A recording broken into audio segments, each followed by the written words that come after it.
Minnesota team. And Cris, we'll start with you. I guess the big headline from last weekend is how the Minnesota defense played against Brett Favre. Yeah, I really agree, because I don't think anybody really took the Minnesota Vikings too seriously as far as a Super Bowl contender with the way that their defense was playing. But after last week, that really has all changed.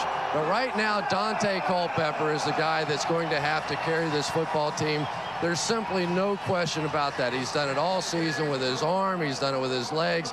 He's made great decisions. But in this one, he goes against Jim Johnson, one of the best defensive coordinators in all of football, who likes to throw different blitzes and schemes. They have 3 Pro Bowl players back there in the secondary. So, Troy, without question, in my mind, this is going to be his biggest challenge of the season. Yeah, and then you look at the Eagles, and everybody's anxious to see exactly how they're going to perform. Of course, Andy Reid rested a number of his starters there at the end of the season, and then also with the loss of Terrell Owens. And you get the impression, being around these players, they're really looking forward to going out and showing that they can win a game without Terrell Owens. And, of course, to do that, Donovan McNabb's going to have to play well. But the other guy who's going to have to be a big factor in this game is Brian Westbrook. It's hard to imagine him doing anything more than what he's already done this season, but yet expect him to be lined up in a few different areas. And then on the other side of the ball, the group that's been overlooked the most this week has been that defense. They've been exceptional all season long. And, Joe, I think that they've taken it personal that nobody's mentioned them as far as the impact that they're capable of having on this game. And when you look at the bigger picture, Jim Johnson is awfully dangerous with some time off, get his thoughts in order, and has some extra time to prepare for a game. Watch out, Dante Culpepper. They're going to be coming at him all afternoon. There's still time to select your singular fantasy football team for this week. Text message, play to 63504 on your singular wireless phone, or vote on foxsports.com. Two of the best in the business going at it today. Donovan McNabb and the Philadelphia Eagles. Dante Culpepper, what a season he has had. The winner of this game has a date with the Atlanta Falcons next weekend in the NFC Championship.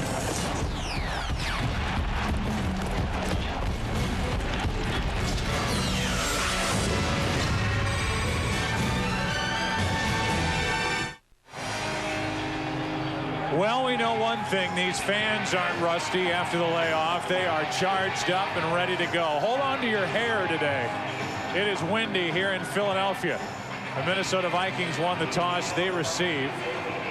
So Jim Johnson's defense against the great Dante Culpepper, coming off his best year and really one of the best in the history of the NFL. Number 1 seeds, 8-0 all time against number 6 seeds. That's the situation here with Philly against Minnesota. Enjoy the day. Ontario Smith from the 5. They fake the reverse. And Smith, with room to run, gets it out to the 34, but a penalty flag comes in. And it's a hold against Minnesota.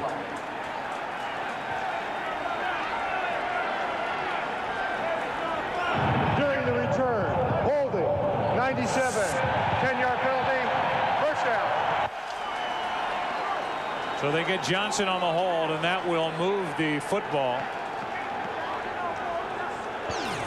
all the way back inside the 15 to the 12. The offense and the offensive line. Matt Burke is going back to the Pro Bowl. The skill positions. Wiggins has had a great year. Moss starts, and they say he looked good in practice on Friday. Culpepper with pressure, dumps it off, and immediately brought down by Javon Cris is Michael Bennett. So Cris makes the first defensive play, no gain. And we look at the defense. Cris, part of this very good Philadelphia defense that has Pro Bowlers across the line in the secondary. Up front, Cris had a very good year, is not going to the Pro Bowl. And Trotter, even though for the most part he took over in week 9, is the starter for the Pro Bowl at the middle linebacker spot. 2nd down and 10. And off Bennett. Good pressure up front by the Philadelphia defense, and Bennett ends up gaining 4. Michael Lewis on the tackle. 3rd down for Minnesota. And they were the best team in the NFL this year on 3rd down. And Jeremiah Trotter is coming out flying on 2 straight snaps now. We've seen him diving through the line of scrimmage. and getting in the backfield. When you watch this defense on tape, they play on the other side of the ball. They create big plays on defense, and Minnesota's going to have to offset that with big plays. 3rd down and 6.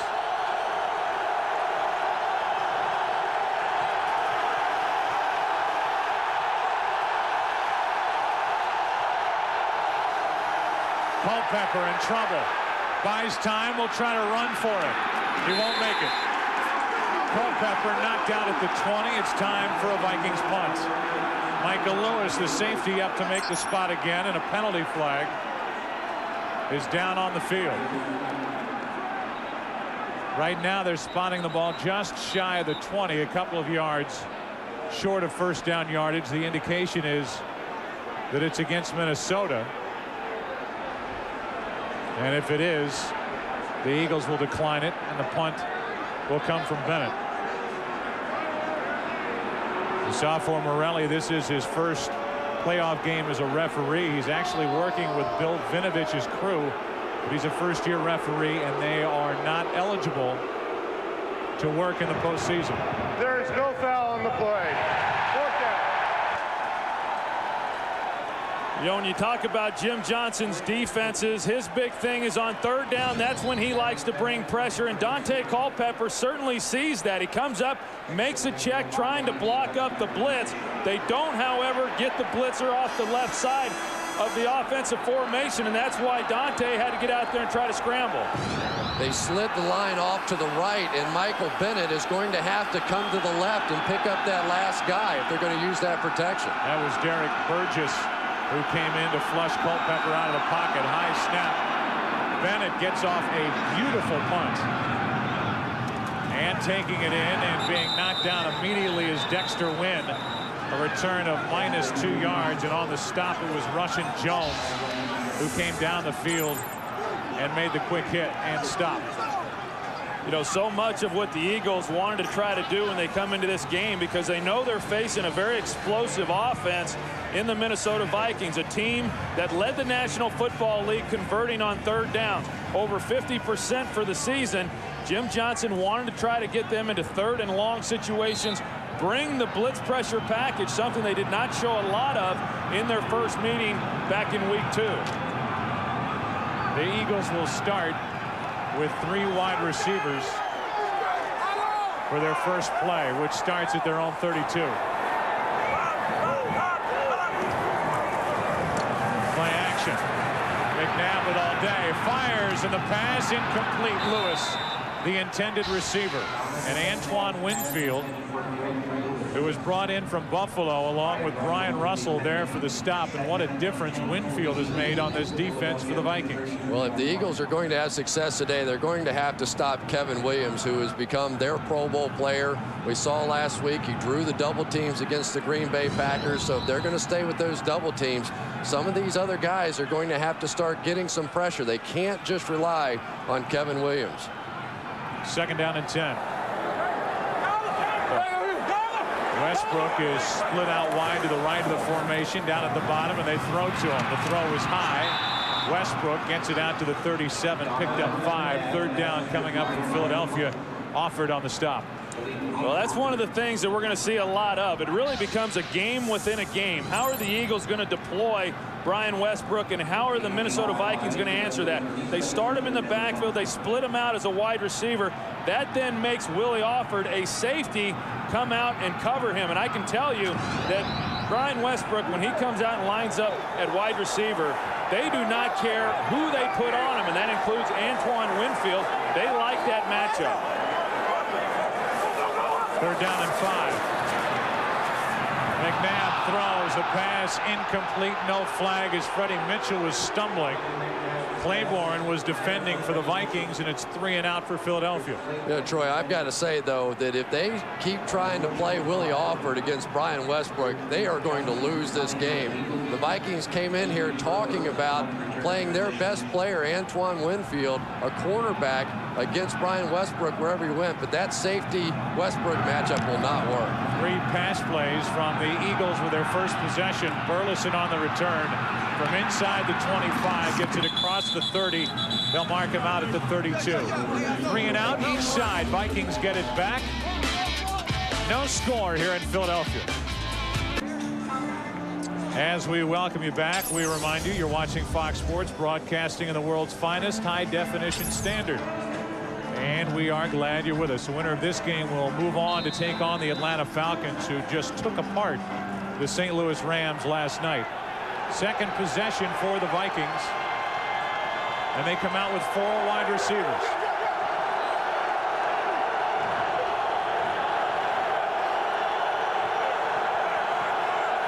Moss, second from the top.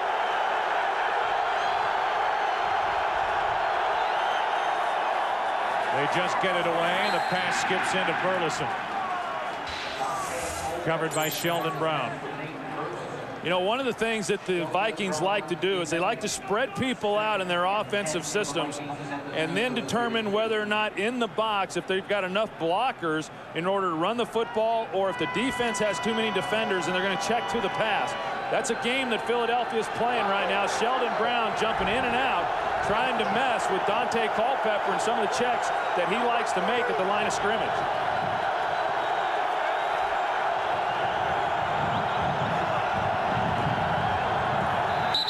Timeout, Minnesota. Culpepper turned to Pete Morelli and got a timeout in quickly before the play clock expired. Burke, his center, snapped it to him. And the Vikings will talk about a 2nd down and 10. Trying to figure out this Philly defense. 2nd down and 10 for the Vikings.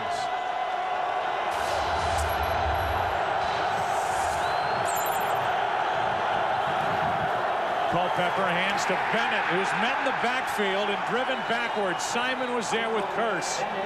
And a loss of 3. We go back to that previous play right before the timeout. Yeah, and watch Dante Culpepper. He's trying to determine whether he should check run or check pass, and that's based on defensive alignment. The guy he's watching is right here, Sheldon Brown. And as you're going to see, Sheldon Brown's going to come in like he's going to play run and bounce out. He's going to continually give different looks to try to confuse Dante Culpepper. He has done that in each of the last 3 plays to try to confuse the offense. 3rd down and 13 with Noelde Moore in the backfield with Culpepper.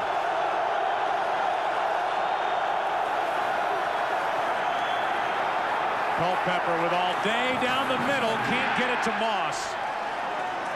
Moss came free, and Culpepper could not get it to him in the air, and it's time for another Vikings punt. And really, Randy Moss was wide open on this play. Looks like he's running okay. A big gap in the middle of this zone defense, and for the 2nd time to start this ball game, we've seen Dante Culpepper one hop one in there. I think Dante right now is just thinking too much. They need to let him run the ball maybe a little bit, just get settled out there on the field. They changed some protection schemes, and you can see his mind's just working on overload right now. The punt by Bennett comes off the side of his foot. And it is down at the 47, only a 24-yard punt, and Teal was there to down it for the Vikings. Good field position for the Eagles. No score. The great Terrell Owens, who went down in that game against the Dallas Cowboys here on December 19th, is sitting on this level watching while the Philadelphia offense, which really hasn't had a great game for about 6 weeks. You can go back to that game here when they took apart the Green Bay Packers. Plays without him. Biggest play of the day, and it's Westbrook inside the 40 to the 39 for 14 yards. You know, Brian Westbrook, one of the things that he does so well is the little cutback move. You'll see him set up to the outside, look like it's going to be the full stretch play. And now watch the quickness as he shoots right back through here. He has the tremendous vision, and he's not that fast a guy comparatively to like a Marshall Faulk, something like that. But quickness, as quick as anybody. Right now, split out wide to the right of the formation at the bottom of the screen. McNabb gets away from Mixon and fires. The pass complete. Penalty flag on the play as Westbrook was there to haul it in. Westbrook caught a laser from McNabb, but this play's coming back. An eligible man downfield, number 71, offense. 5-yard penalty, still first down. They get Jermaine Mayberry. This is really the first time since December 19th that this offensive line has been all together. You come back and take a look at Brian Westbrook and the job that he does and the way that he comes back to the ball. There's a lot of wide receivers in this league that don't have the ability to run back and catch the ball the way that Brian Westbrook does. In fact, I know he's regarded as a running back, but in talking with Andy Reid, he said there's no doubt in his mind that if they wanted to line him up and play him as a wide receiver the entire ball game, that he'd be one of the best in the league. Right now he's there at tailback on first down. McNabb to Westbrook. And Brian Westbrook stays on his feet, suffered a big hit, got down inside the 35 to the 34, picked up 10. We talked about the offensive line. Hicks has missed time with a sprained left knee. Mayberry a strained left calf. But they're all in there now with Hank Fraley right in the middle. Trey Thomas is going to the Pro Bowl. And then I guess we already know the story, Troy, that you can highlight anybody you want on that list. But Westbrook is the key for this Philadelphia offense, especially now that T.O.'s no longer out there for Philadelphia. Yeah, he was basically the number 2 receiver when Terrell Owens was healthy. Now with Terrell Owens being down, obviously he slides up now to the number 1 guy. Play clock expired, and that'll cost Philadelphia 5 yards. Dorsey Levens got it on a handoff, but the play started too late. Delay of game. Offense. 5-yard penalty. Still second down. The Minnesota Vikings boast an all-pro on their defensive line, and he is the first Minnesota defensive player since John Randall accomplished that in 1998 to be an all-pro. That's Kevin Williams. The linebackers played much better last weekend in Green Bay. And in the secondary, Antoine Winfield is a difference maker back there for Mike Tice. And in particular, Ted Cottrell, the defensive coordinator. 2nd and 10. Levens to the 36. Gain of 3. You know, Chris Claiborne, who played so well in the game last week, not only did he have a sack of Brett Favre, I thought some of his pressures led to interceptions by Brett as well. And they really had their linebacking core in general take a major step up. Claiborne and E.J. Henderson, and even Dontarius Thomas a week ago, a guy that they really didn't trust in the ball game, is going to get that opportunity, number 54 there on the right-hand side of your screen, because of the outstanding game he played last week. A perfect football game, according to Mike Tice. 3rd down and 7. McNabb over the middle. It's dropped. And a penalty flag comes in. Westbrook couldn't haul in the pass. And from the secondary, a penalty flag comes in, and they're calling holding. Prior to the pass, holding, 54, defense, 5-yard penalty, automatic first down. The aforementioned Dontarius Thomas. Yeah, well, Dontarius Thomas, he's their nickel linebacker, rookie, that earlier in the season was overwhelmed, but they feel like because of his speed and his ability to run that he's an advantage for them on the defensive side of the ball. But you're going to see that he makes a grab. Here he is right here, and he grabs as the guy's crossing. That's Freddie Mitchell, but it was somewhat of a natural pick. Brian Westbrook went in motion. He comes underneath Freddie Mitchell. That's why he was as open as he was. There wasn't much there from Thomas. But the Vikings have one go against him. How pretty was that? Westbrook down inside the 10. It's Westbrook all over the field, and this time Donovan McNabb floated a beautiful pass in for 24 yards. You know, I don't know if I've seen this play before. You bootleg to one side and then throw all the way back across the field to the other side. I don't think E.J. Henderson could believe that they were actually trying to pull that off. But when you've got a guy like McNabb throwing the football, he can easily float it across the field. Just a great play call that time by Andy Reid. Well, and that's the liability of this defensive football team, is the linebackers in coverage. When someone crosses their face, they've got to pick them up in man, even though it is a zone. On 1st and goal, Levens powering his way to the 2. And on a windy day, Troy, to go back to the completion to Brian Westbrook, it was a pretty throw. A nice touch pass from McNabb to get it right to him. You know, we talked a little bit earlier about the inside matchup. We got Jermaine Mayberry going up against Kevin Williams, and Kevin Williams, when he really picks it up, I mean, he's a load. And on that play there, Jermaine Mayberry had him one-on-one. That's a pretty good job. Second down and goal.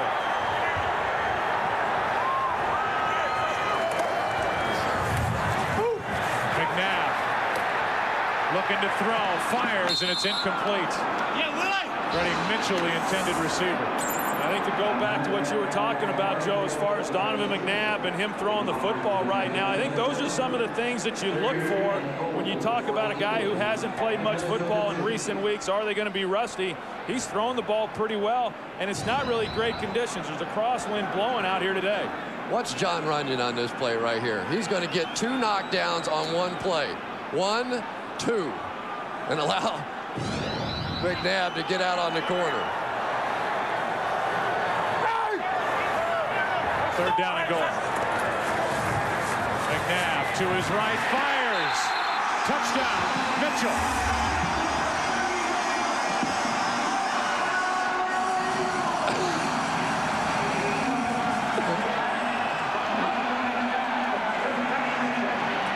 You guys do realize what just happened there, don't you, Joe Buck? I'm going to let Joe Buck call that play. Freddie Mitchell ends up catching the laser line drive throw from Donovan McNabb. And Freddie Mitchell, I guess, in essence, did the reverse Moss from a week ago. And finished it by putting the belt back on. The people's champ. And all Freddie Mitchell is saying is, I know we don't have Terrell Owens, but we've got the Sultan of Slot. We've got the people's champ. We've got Fred X. 7-0 Philly. If you go back to the start of that drive, it started with a poor punt, good field position. The drive was extended on a third down holding penalty on Dontarius Thomas, and the Philadelphia Eagles made the most of that opportunity. A beautiful completion of Brian Westbrook, and on 3rd and goal, the touchdown throw to Freddie Mitchell, and it's 7-0 Philadelphia. Mike Tice, I'm sure at this point wondering how his offensive line, and I guess in particular how his quarterback is going to handle this Philadelphia defense. It has not been a good start, as Dante Culpepper and the guys in front of him are trying to find some way to slow down Jim Johnson's defense. Yeah, I really think at some point you have to get back to some basic part of football. You know, they're out there thinking and trying to decipher this thing. Maybe run the football a little bit. They've gotten away from their running game. Let those big offensive linemen come off the ball. Settle your quarterback a little bit. Get back in your offense. So far, the Vikings have run 6 plays and have 5 yards to show for them. From just inside the 5, it's Ontario Smith. Out of bounds at the 28, a return of 23 yards. So from the 28, the Minnesota Vikings offense back to work, now trailing by 7. Donovan McNabb on the touchdown looked out and saw the weakest cover linebacker for the Minnesota Vikings, Keith Newman, one-on-one against a wide receiver. Just an easy pitch and catch in the corner of the end zone. With Michael Bennett in the backfield, the Minnesota Vikings trying to get their feet underneath them offensively, set up with the ball just shy of the 30. They hand to Bennett. It was hit first by Dhani Jones, and Michael Bennett ends up getting 3. And right now, Jim Johnson and this defense is really doing a remarkable job of disguise. And watch the safety here. They show cover 2 to start, and then he drops in late before Dante Culpepper can adjust the play at the line. So now they're trying to run the ball right into the teeth of the defense. One of the real keys coming into this game, according to Jim Johnson, was we've got to disguise better. So far, they've done a great job of it. Second down and 7. Culpepper going for Moss, and the pass incomplete. Lito Shepard was downfield defending for Philadelphia. Boy, really an unusual looking play that time by Randy Moss. They were First looking at the hot read coming off of the corner slot, he wasn't there, and just like a week ago, he threw it up to Randy Moss, and Randy had his hand up in the air, but seemed to slow down as the ball came in and then reached out one hand. He just makes no sense at all. You've got to go ahead and try and fade that ball and roll out of bounds and make the catch. And I'll tell you, Chris, down there on the field, there is a crosswind that appears to be having an effect on Dante Culpepper's passes. 3rd down and 7. Culpepper drops it off on a screen. Moore. Moore picks up the first down for the Minnesota Vikings out to the 40. Let's go down to Chris Myers. Yes, Dante Culpepper was talking on the sidelines when he came off the last time, just what Troy Aikman referred to, because the wind is coming from the north, so it's in the face of the Minnesota Viking offense. If the ball is in the air, the wind will push it upward. That's why a few of his passes nosedived a little bit. So when the quarter changes, obviously the Vikings are talking about airing it out more downfield. Joe? Well, we've certainly seen that on a couple of passes of his. Yeah, the wind has gotten under him and has held the ball in flight. Handoff, Bennett. Michael Bennett with a big gain down inside the 45 to the 42. He picked up 18. You know, now they're really starting to come on to blitz, and the Minnesota Vikings, anytime teams blitz you, if you can hit this running in a running play, you're going to end up with some big plays. This time they're bringing everybody here on one side, and once you get past that first layer, there are no linebackers to support. So a big play, getting back to the running game is really helping the Vikings right now. At the Philadelphia 42. Ontario Smith, they're keeping it on the ground, and Ontario Smith, knee hit down at the 36. He got 6. Next week, it's the NFC Championship game. We know the Falcons are in. If Minnesota wins, they'll play down in Atlanta. The Philadelphia Eagles win, the Falcons will come up here. It's next Sunday, 2 Eastern, 11 Pacific, beginning with America's #1 pregame show. It's presented in Fox Sports High Definition. 2nd down and 4. Play action. Culpepper fires. Smith. Wow, what an effort. Donnie Jones was there, the linebacker for Philadelphia, as Smith almost corralled that throw from Dante Culpepper. You know, one of the things the Eagles defensively were concerned with coming into the game was the scrambling of Dante Culpepper. They do not want him going up inside. And so they had to hold the point with the defensive tackles, but they've got to get pressure off the edges, and that pressure has to come from Javon Cris. They're not able to on that play, and that's what afforded Dante Culpepper so much time to try to find an open receiver. Right now the Vikings are not inside Morton Anderson's field goal range. It's 3rd down. Culpepper throws incomplete. Pressure on the play by Cris. Well, they got pressure that time. They sure did. And Milwaldy Moore now in this new protection scheme that they have, where they're sliding away. They're going to slide the line this way, and he's going to have to make the block on the backside. He steps up, and Javon Cris comes right around him. But I've got to say, Troy, any kind of a blocking scheme that has Milwaldy Moore trying to work against Javon Cris, you're not going to have your quarterback living very long. Bennett punts it into that wind. Extra wind stayed away, and it will be downed by Minnesota. They're going to mark it at the 8. 28-yard punt. Rod Davis was downfield to down it. Sunday, February 6th, one of the biggest names in all of music will be performing live during television's most watched event. Don't miss Paul McCartney in the AmeriQuest Mortgage Super Bowl 39 halftime show Sunday, February 6th, only on Fox. Well, one thing at least that the Vikings were able to do was they were able to put together some plays and some first downs to where at least now they've regained field position. The key for them on this drive defensively is to stop Philadelphia so that their offense can now get the ball with good position. Westbrook on the sidelines, and it's Dorsey Levens with some hard-earned yards. He picked up 6. You know, and Dorsey Levens, he's been somewhat of a surprise here in the second half of the season. He came in early in the year after Correll Buckhalter had his season-ending injury, and initially he admitted that he was a little overweight, and it took some time for him to get into football shape, but He's the only player on this team that has won a Super Bowl ring, and obviously everyone else on this squad is hopeful to get one this year. 2nd down and 4. McNabb throws. Mitchell, who already has a touchdown, now has a 1st down out to the 22.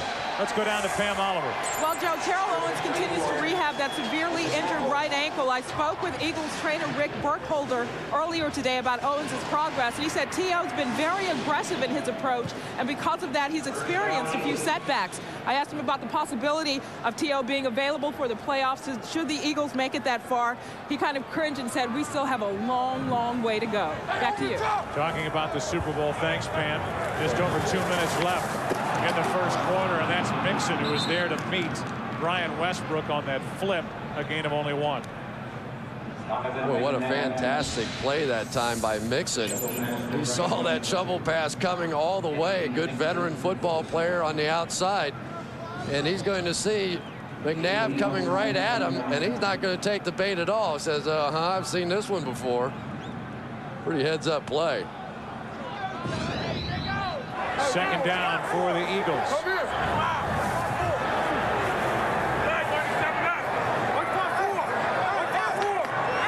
Westbrook back in the game for Philadelphia. Head tailback, he gets it. And Brian Westbrook is out to the 26. They'll mark him with forward progress out to the 27. He picked up 4. You know, we haven't even mentioned yet just how talented a guy this Brian Westbrook is. The only back in the NFL this season with 700 yards rushing, 700 yards receiving, and as Mike Tice told us, he is Waldo. He's the guy that we're focusing all of our attention on. No matter where he goes, we're finding Waldo. Mike Tice respectfully calling Brian Westbrook Waldo, saying every time they come out of the huddle, it is up to our defense to find him, find where he is, and try and shut him down. McNabb airs it out. Greg Lewis beat Williams, and they'll mark Lewis at the 21. The Eagles' speediest receiver is good for 53 yards. Yeah, Greg Lewis over the last couple of weeks, because of them not playing their starters, got a lot of work in those games. And you're right, Joe, the fastest player that they have on this squad, and he just comes up and runs right by Brian Williams, and that's exactly what they needed in order to get the ball down the field and create some big plays. And the reason that Lewis is so open is because they are double teaming Waldo on the outside. They've got a guy inside, a guy outside. Everybody else is one-on-one.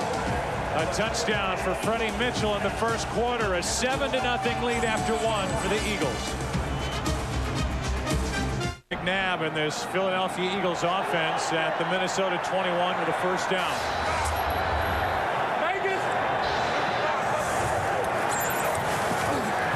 McNabb with time. Throws and completes it to Pinkston.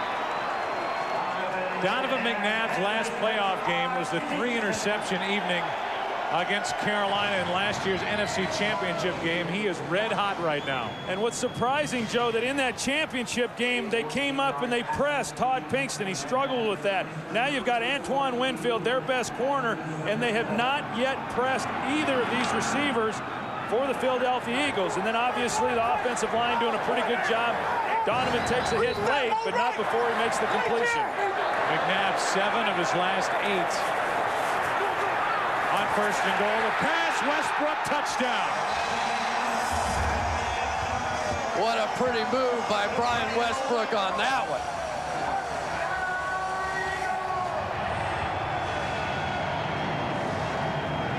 Westbrook looked like he was going to do one of those arrow routes where you go in and come back out, but instead he comes in, out, and back in again.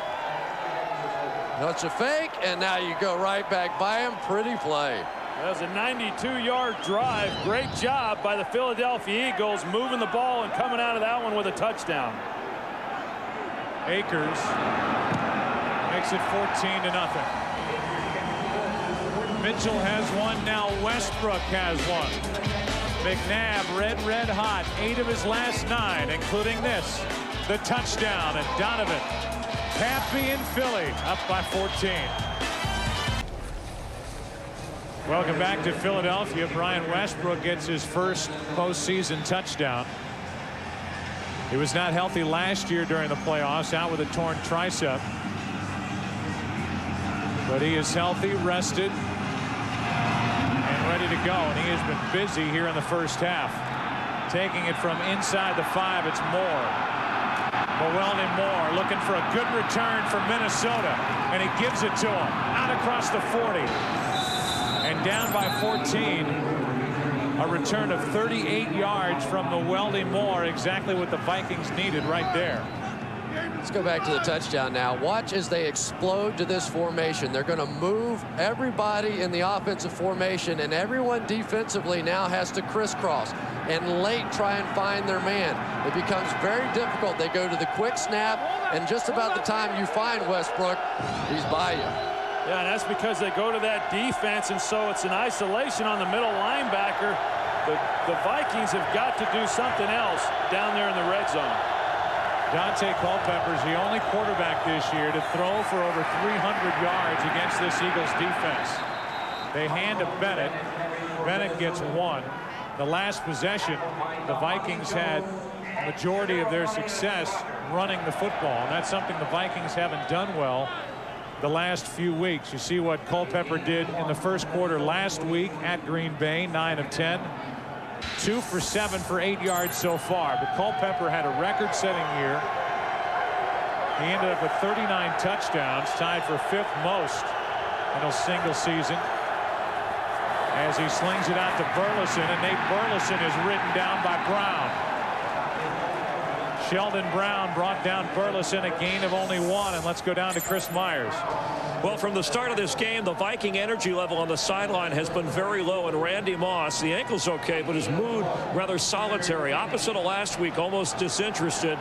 And the first emotion he showed was right after the Eagles' second touchdown when he got up on the field and cheered on the defense. 3rd down and 8. Moss has been shut out so far.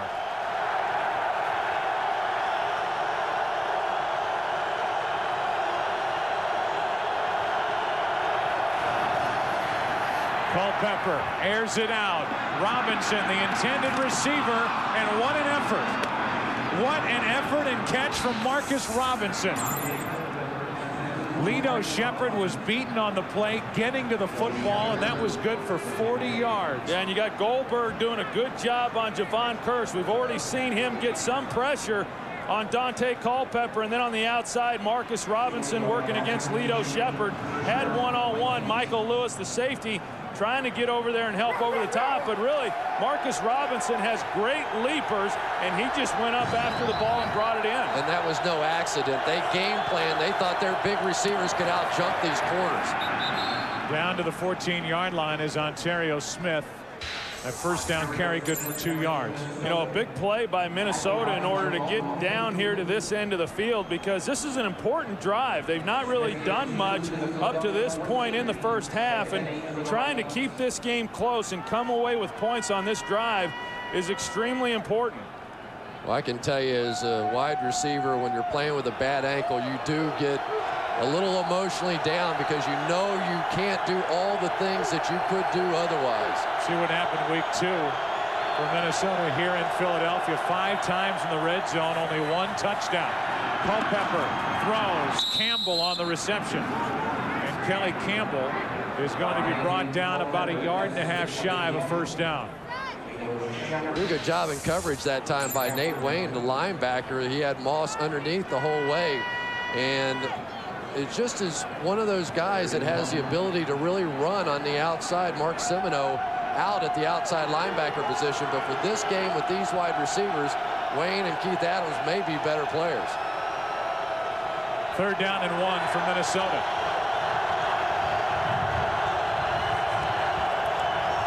Culpepper couldn't find anything to his left, so he'll run. Dante Culpepper, and that big body in for the touchdown. That's why the Vikings are so good on 3rd down. This was the best team in the NFL on 3rd down all year, and it's because of that factor Culpepper pulling it down and getting big yards. And the interesting part about it, Joe, is that Jim Johnson, defensive coordinator, said we're okay as long as Dante Culpepper scrambles to the sidelines. We don't want him scrambling up the middle. Well, this time they do get him running to the sidelines, but not before he's able to get into the end zone. And Javon Cris that time came crashing down and lost contain, allowing Culpepper to escape on the scramble. What a perfect answer from the Minnesota Vikings, who were down 14-0. Dante Culpepper rushing for the touchdown. And it's a 7-point game in Philadelphia.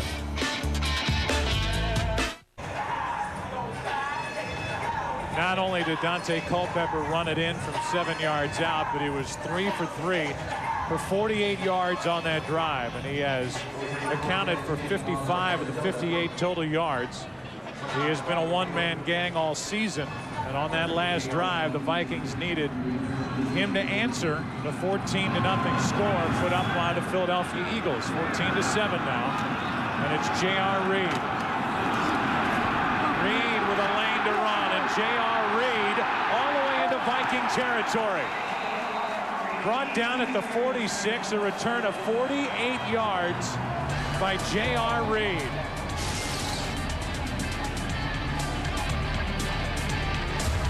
Big return by Reed. Great field position for the Eagles, up 7. For the Minnesota Vikings, 10:29 left in this first half. And there's the day so far for Bryant. McNabb throws. Pinkston can't make the catch. And some of the fans here in Philadelphia get on Pinkston, who's been under heavy criticism since T.O. went down. Back to the touchdown. Javon Cris tries to take an inside track, and Adam Goldberg chops him right down. And then on the outside, Jermaine Wiggins with a basketball screen or a little booty block, whichever you prefer to call it. Jermaine Wiggins, a guy who grew up in East Boston. Played his athletics as a kid. The local boys club might have learned that move there. The pass incomplete. L.J. Smith, and that draws a flag. They're going to get Willie Offord coming up the back of L.J. Smith. Pass interference. 24 defense. Automatic first down. Corey Chavis, the man Offord is replacing. Chavis out with a broken left elbow. Yeah, they got the call on L.J. Smith. Then look on the outside on Pinkston. Brian Williams finally comes up and tries to put a jam on Todd Pinkston, which is something I think they're going to have to continue to try to do. And there's the penalty on Willie Offord, and I thought it was a pretty good call. He got there a little bit earlier before the ball arrived. But they're finally starting to show that in order to slow this passing team down, they're going to have to come up and challenge it. Westbrook at the top of your screen. McNabb looked that way. Now fires, and the pass is incomplete. Russell was staring at an interception as a flag comes down, and it will be pass interference. The call, and the question is against which side? Yeah. Pass interference. 26 defense. Automatic first down. They get Antoine Winfield. Yeah, you could see Winfield as the double move was taking place, and really the ball was in the air. Just literally reach out and grab the receiver. And one of the problems is if this pass rush doesn't get there the way it has not been getting there thus far in this game, then McNabb is going to have all day to pump fake and look one way, go the other way. That was about his third receiver on now, and they have to start getting some pressure. So a first down for Philadelphia. Up by 7. McNabb over the middle. L.J. Smith lost the football into the end zone for a touchdown. Freddie Mitchell. In the right place at the right time, and an unbelievable break for the Philadelphia Eagles. Sometimes you need a little luck in this game. You're going to see L.J. Smith. He's one-on-one on a linebacker. That's a mismatch for the Philadelphia Eagles. He makes a move and gets open. He has a shot to get into the end zone, and Winfield comes in and gets a helmet on the ball, and Freddie Mitchell in the right spot. I have never seen anything like that in watching football. Have you ever seen one fly forward like that for a touchdown? That's what Andy Reid's been doing with this time off. Drawing up plays like that as Akers makes it a 14-point game again. Freddie Mitchell getting some first-half headlines. The hit, the flip, the result. 7 more points. Unbelievable points for the Eagles. There is the scoring drive after the terrific kick return by J.R. Reid. It's Freddie Mitchell on what is a 4-yard fumble recovery. No touchdown pass for Donovan McNabb. 10-yard catch by L.J. Smith. And then the fumble recovery by Freddie Mitchell. It's 21-7. Mwelde Moore. Another good kick return for Mwelde Moore as he is out at the 39, back to the big penalty that kept that drive alive. And the penalty is going to be on 56, not 26. E.J. Henderson late in the play. He's just simply going to grab the receiver as Donovan McNabb was looking all over the field. Yeah, and then on the touchdown, it was E.J. Henderson who's trying to get there to make a play on L.J. Smith. And Antoine Winfield does all he can do, but Freddie Mitchell alertly finds the ball and is able to bring it in for the touchdown. But as you mentioned, Joe, all of that was set up by the return of J.R. Reid.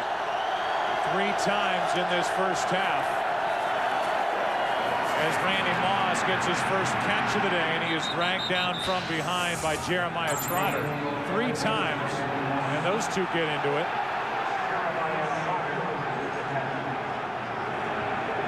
So Moss and Trotter rough it up after the play. The only point I was making is 3 times the Minnesota Vikings, because of a defensive penalty, given the Philadelphia Eagles a first down, and 2 times it's led to touchdowns. Yeah, and that's the problem, because they know that in order to work the underneath routes, the linebackers have to be a factor, and so far they have been, but in a negative way. Over 9 to play. Timeout, Minnesota. Second team timeout. There will be a 30-second timeout. Well, they gave Dante Culpepper the timeout, even though it looked like and sounded like the play clock had expired. A flag was on the field, but they just pick it up.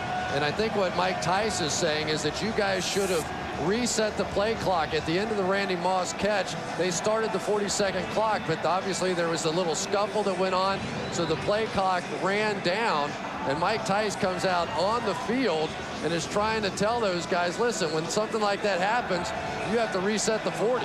And I don't know, though, if Dante Culpepper turned to the referee and let him know. Generally, the quarterback can turn and alert the official that they did not reset the clock, and they'll generally get it.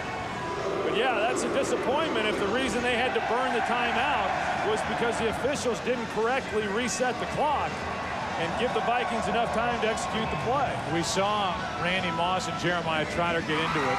And obviously Randy Moss, with what happened last weekend at Lambeau Field and pantomiming the mooning of the fans down there, received a $10,000 fine from the NFL. Then his reaction during the week.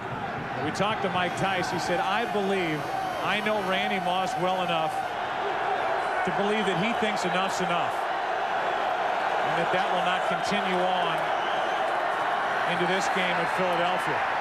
As Culpepper has time and drops it off to Burton. And Burton has plenty of room to run, and he is knocked down at the 30. Big play of 16 yards and a first down for the Vikings at the Philadelphia 30-yard line. And you take a look at Randy Moss, and you don't really know for sure if that ankle's bothering him or not. As he comes off the ball, you're going to see him in motion. It appears as if he's just jogging and not a part of the play. Then he takes off, and sometimes he'll try to lull a defender to sleep, but by him running down the middle, it opened things up there underneath. First down at the 30, blitz coming, and the Vikings run it with Ontario Smith. He's to the 26. 5 yards for Ontario Smith, and Javon Curse made the stop. Well, one of the things that the Minnesota Vikings are so happy about is the return of Matt Burke to health.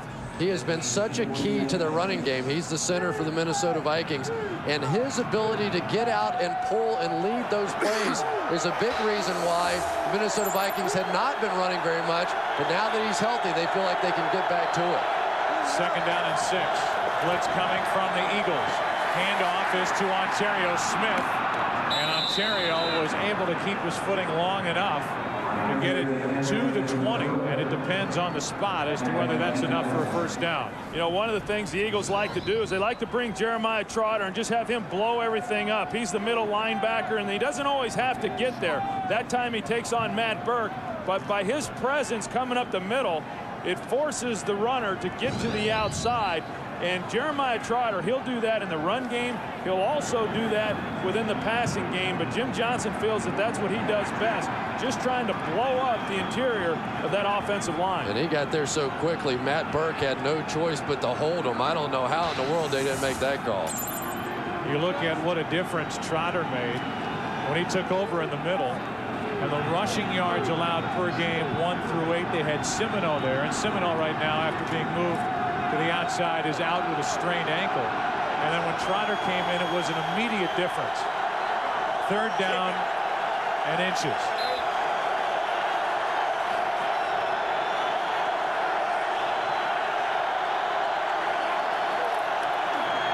They faked like Culpepper was going to go for the quarterback sneak, and it's incomplete. Defending was Brown and Lito Shepherd. Not a bad idea, but the Philadelphia Eagles defense didn't bite. But I've got to believe that they did that knowing they were going to go for it on 4th down. You saw Dante Culpepper fake like it was quarterback sneak, hold it for a second, pull up, and then take a shot at the sideline. But they did it with the intention here of going for it on 4th down. 4th and inches. And Culpepper takes it himself. And I'll tell you what, that's close. Where the side judge is running in, it looks like they've got it, but I didn't see much movement interior there. Boy, Jeremiah Trotter that time not only came on the blitz, but got down so low that Matt Burke couldn't root him out of there. It's a first down for Minnesota. Watch Trotter get down there and just pile that whole thing up. Boy, is he a load coming through on those blitzes. Well, you talk about Jeremiah Trotter. He had Pro Bowl seasons when he was here in his first stint.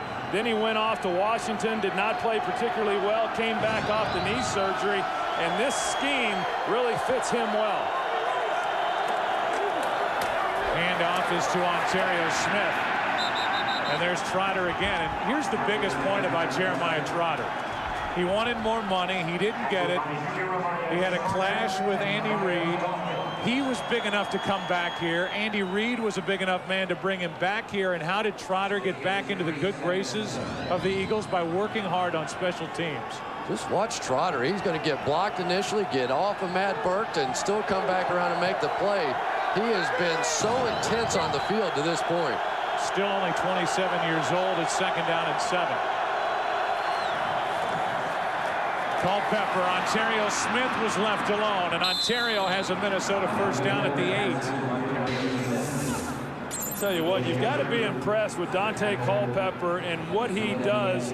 Every time he's asked to come out and kind of answer the bell, so to speak, when an opposing offense goes down the field and scores, he's been able to do it. And I know that at the end of their regular season, they struggled and they did not win a lot of football games, but it certainly had nothing to do with Dante Culpepper. In fact, over the last 16 games, 14 touchdowns with only 1 interception. On 1st and goal, Robinson, incomplete, out of bounds. 2nd and goal.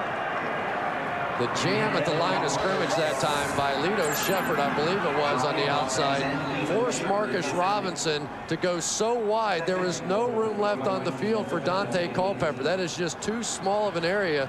And he came close, Robinson did, but I think that first foot is going to come down out of bounds. Good call by the officials.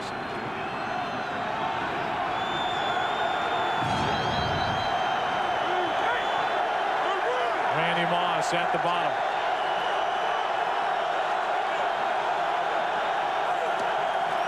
Just got it away. Culpepper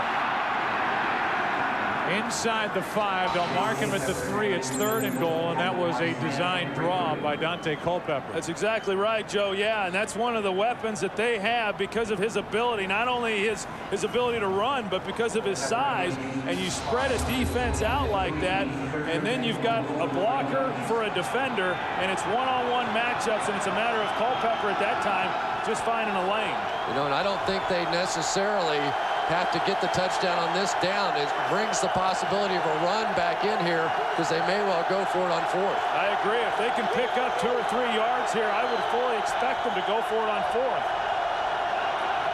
Culpepper looking to throw. In trouble. Gets rid of it. Up for grabs, and it's incomplete.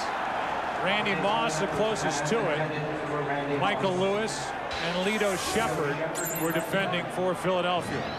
They're saying that they're going to go for it still, even with the incompletion.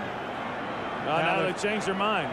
Yeah, Morton Anderson will come on the field, and they will try to close down the lead a little bit, which is right now 14 points. And it's really one of the first times that we've seen Javon Curse today. Adam Goldberg's been doing a nice job on him. 21-yard try. And now Farad throws it through the back of the end zone, and the Eagles will take over. You are not going to believe what happened on this play. Randy Moss was supposed to stop on the sideline, and Gus Farad was going to come up and hit him with the pass, and Randy Moss jogging up the field instead of stopping at the line of scrimmage and going back and making the play. You see him saying, get out there, but nobody told Gus Farad, and so when he raised up, Moss wasn't there. He looks right for Randy Moss on the left sideline. He's not there, and Farad has no idea of what's going on. Well, that's clearly on the sideline there because it's obvious that Randy Moss was not certain what the play was. Initially, he thought they were going to run the fake. Then, for whatever reason, he looked to the sidelines. Then they made it look like they were not going to go for the fake. That's on the sideline right there, not communicating properly to those guys in the huddle. And you can see Tice trying to call timeout. They did not get the timeout. Instead, turn it over on downs as Westbrook bounces it outside. And he is forced down to the 9. You know, my guess is they said the very first time that we get down in some kind of field goal formation, we're going to go to that. I cannot imagine the scenario. And Randy Moss knows that they blew an easy touchdown. He would have had an easy walk-in play. I think the New England Patriots were the ones that ran it earlier this season against St. Louis. And that was just going to be a gift touchdown. And obviously, Gus Farad had no idea he wasn't there. Although you'd think he'd at least turn around and take a look or call timeout if he saw him running off the field. Westbrook is lined up wide at the top of your screen as they hand it off. Out to the 10-yard line as Dorsey Levens picked up 1, and now a big 3rd down coming up for this Minnesota defense. Yeah, and this becomes a big 3rd down here because the Philadelphia Eagles have been able to convert 67% here in the first half on 3rd down, and when you get a team like this backed up, you've got to be able to step up and stop them on 3rd down and give the ball back to your offense with not only good field position, but with an opportunity to go in and score prior to the end of this half. Missed out on the opportunity. Sorry, Joe, they're not at least coming away with 3 points by electing to fake the field goal. Minnesota with only 1 timeout remaining. It's 3rd down and 4. McNabb throws, and left alone is Pinkston. Absolutely wide open for a 1st down, 13 yards.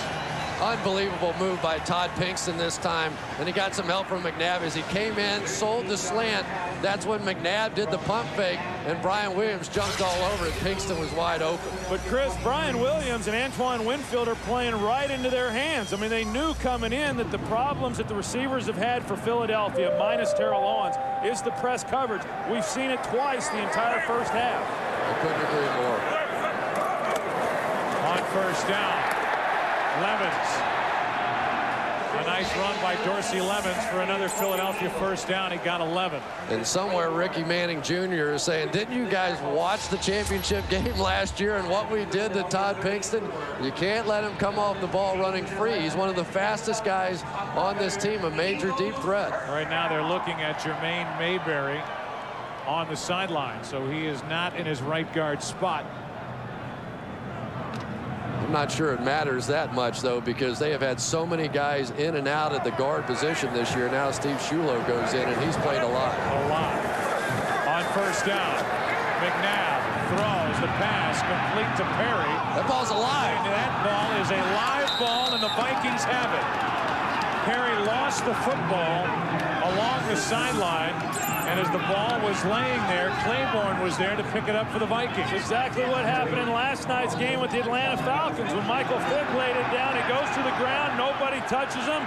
He's alive, the ball's alive, and they come up and get it. The question is, was he in contact with the ball when he was on the sideline?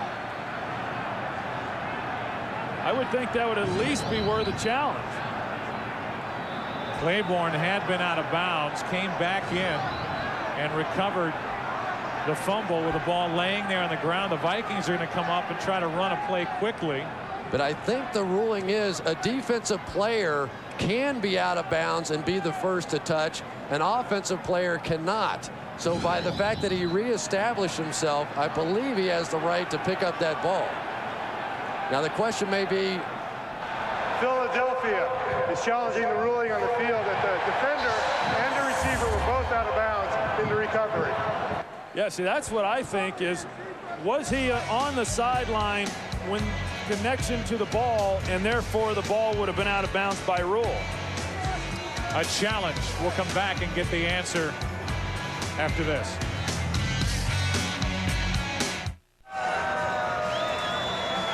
Pete Morelli is looking at a couple of things under the hood, so to speak, about that play along the sideline. And first we look at whether Perry, who had made the catch, came down and then lost the football, whether he was out of bounds, as Troy said, still connected to the football. And then Claiborne, the other part of it, did he get both feet back in to reestablish himself back in the field of play before picking up the football for Minnesota? Yeah, it did not appear that his left foot was down prior to going down to pick up the ball, and it had not established himself back in the field of play with both feet. So that's the word we get from the league, that they're looking at both pieces, and anytime they go to a review, they can look at any part of the play. As we again look at the front end of it, and Josh Perry coming down, I think the ball is clearly out and away from his body before he gets onto the sideline and is in essence out of bounds with the football. But here's the other part for Minnesota. Claiborne with his right foot down, picks up the football, then the left foot comes down. And Pete Morelli has seen enough to make his decision.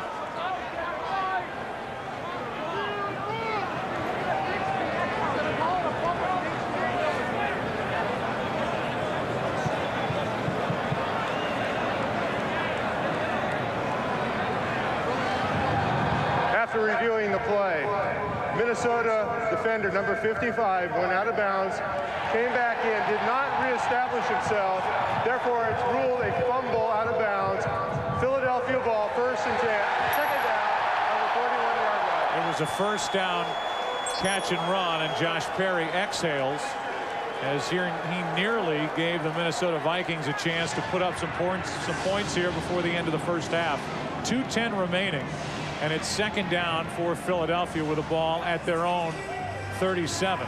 And how many breaks have the Philadelphia Eagles gotten? There have to be some fans in Philadelphia saying maybe all these years of bad luck starting to come full circle now. They get the touchdown out of the fumble that goes to Freddie Mitchell. Now this one clearly a fumble. They don't reestablish coming back in. A lot going in Philadelphia's favor right now. They're going to move the ball up to the 41-yard line. And they will make it second down and 3 for the Eagles with now 2:11 remaining in the half.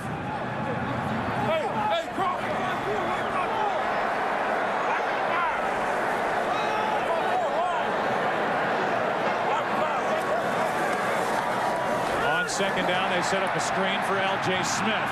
And the big tight end with blocking in front of him is knocked down at the 40. 19 yards, a minute 53 remaining. We'll take a timeout. Philly with the lead and the football.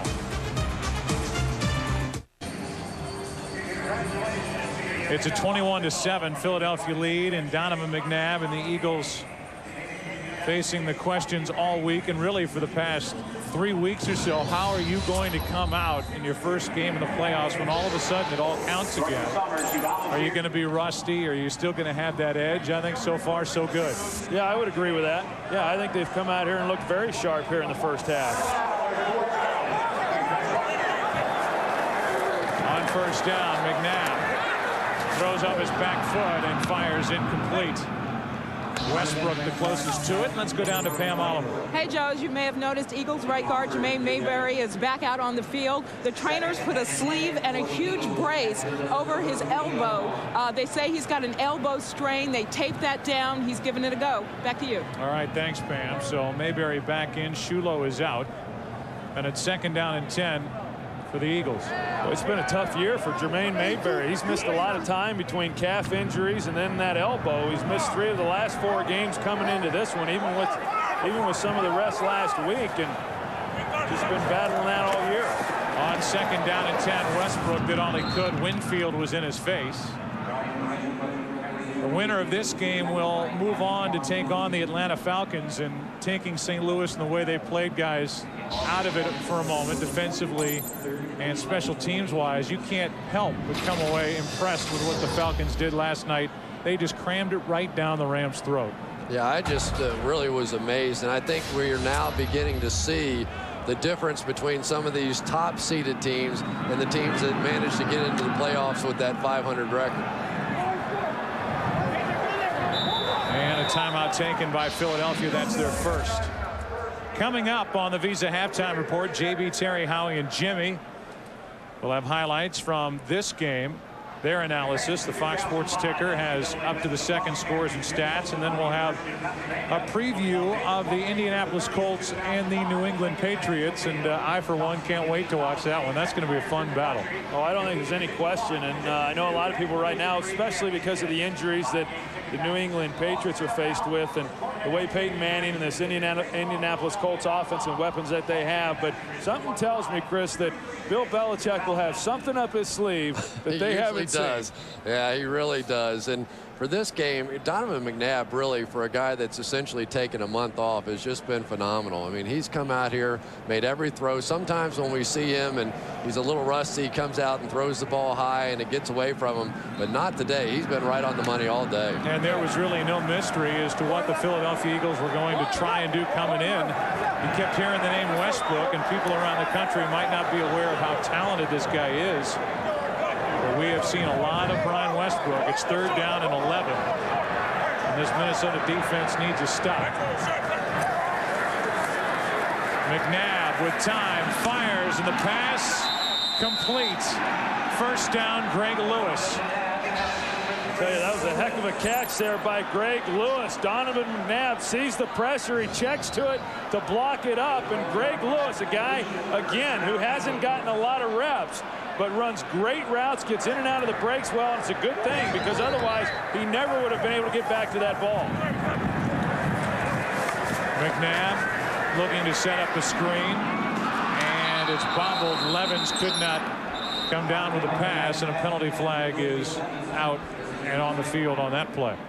I think you're going to get a lineman down the field because the timing was fouled up on the screen.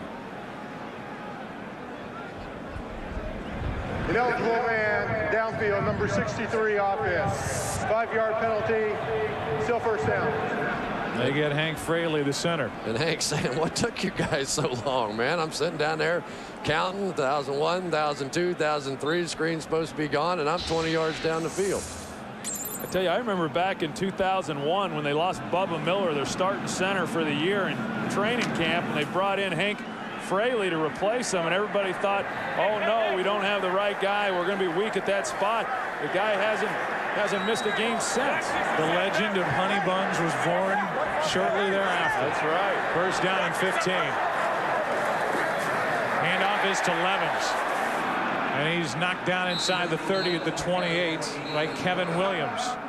A gain of 6. 28 seconds left in this first half. Well, the premiere of American Idol is coming up on Tuesday night, 8 Eastern, 7 Central, a 2-hour season premiere? You know, I think the first few shows are my favorites. When they have all the people on there that sing like I do. You know, those are the guys I like to, the shebang guys, and, you know, all those people are the ones that I like to watch. I have to say, though, listening to Tony Siragusa try to do that last night, it took me an extra hour to try to fall asleep after that. Yeah, they may not get much viewership if that's what it's going to be. 2nd down and 9. Right now, in case you're wondering, it would be a 46-yard field goal try from this point for David Akers, who's got a great left leg, a strong left leg, and with the wind whipping around here in this stadium, the Eagles offense would like to make it a little easier on him, if not getting into the end zone. McNabb with forever over the middle. Kingston makes the catch, and he's got a first down inside the 10. And the Eagles will spend their final timeout with 16 seconds left. You know, that's just absolutely awful on the part of the pass rush from the Minnesota Vikings, Troy. They have not even gotten close all day. Well, you know, Mike Tice yesterday said we may not get a sack, but he said that in reference to we're going to try to contain Donovan McNabb, and they certainly were able to contain him, but you got to get some pressure. There's not a quarterback in this league that if you give him this kind of time to throw the football, that he's not going to find somebody open down the field. And one of the reasons why he had so much time was because of the double team there with John Runyon and Jermaine Mayberry on Kevin Williams. Well, and one of the reasons that they can't afford to rush more guys and try and blitz and bring some pressure is they haven't been able to come up with an answer for Brian Westbrook. And I think you got to look at what the Eagles have done here in this first half. They've got a touchdown drive that's 92 yards long.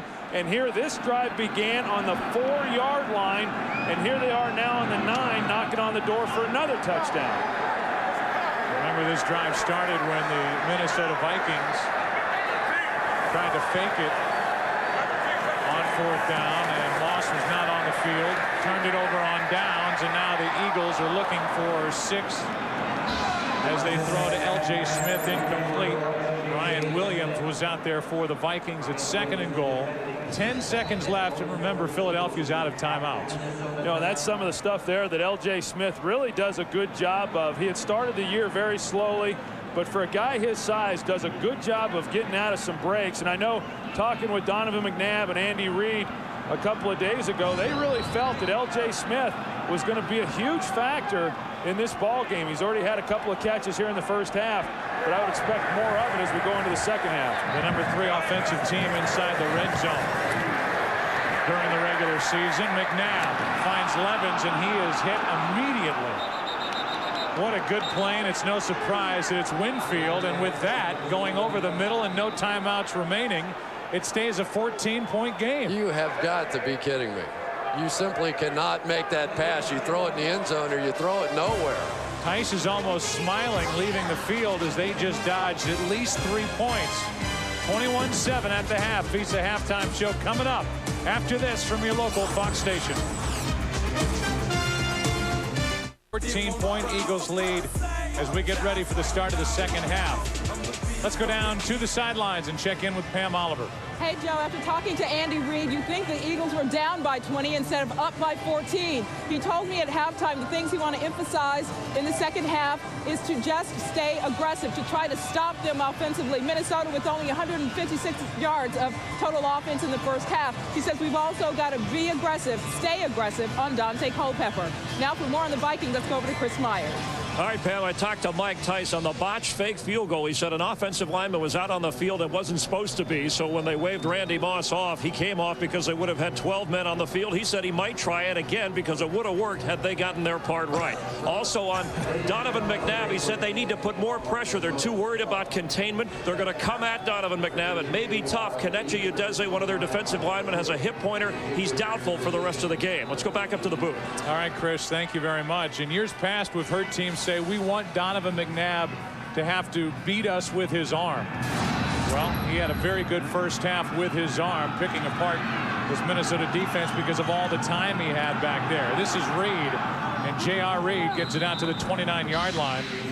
And let's go back to that fake field goal that Chris Myers was talking about. Well, this play was messed up from the very beginning. You can go right down the list. It's 11 guys on the football field right there. So even if Randy Moss had stopped on the sideline, they would have still gotten a penalty on the play. It's just hard to believe in something that is that significant a play that I'm sure has been practiced time after time, that you could foul it up that badly. Yeah, you just can't have it. I mean, there's got to be better communication on the sidelines as far as what's going to happen, and then getting the proper personnel in the field or in the game.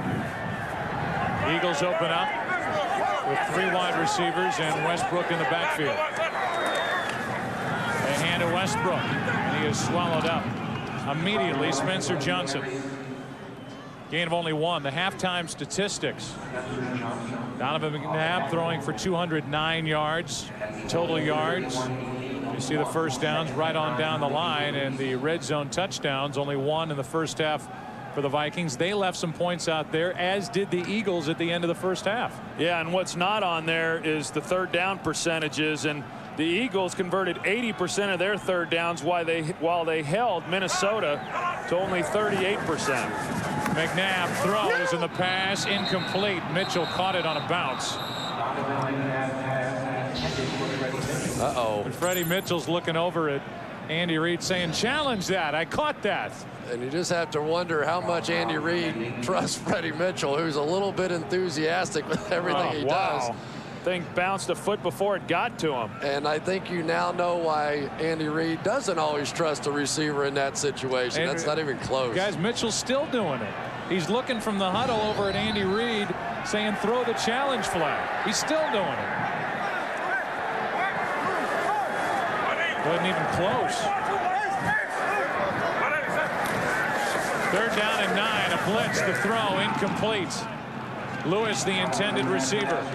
And it's 3 and out for the Philadelphia Eagles offense, and a good start for the Minnesota defense. Well, exactly what Mike Tice talked about. They wanted to bring pressure. They crossed the linebackers here on the blitz up inside, and they got into Donovan's face, which led to the incompletion. I still think that they've got to do a better job pressing these outside receivers.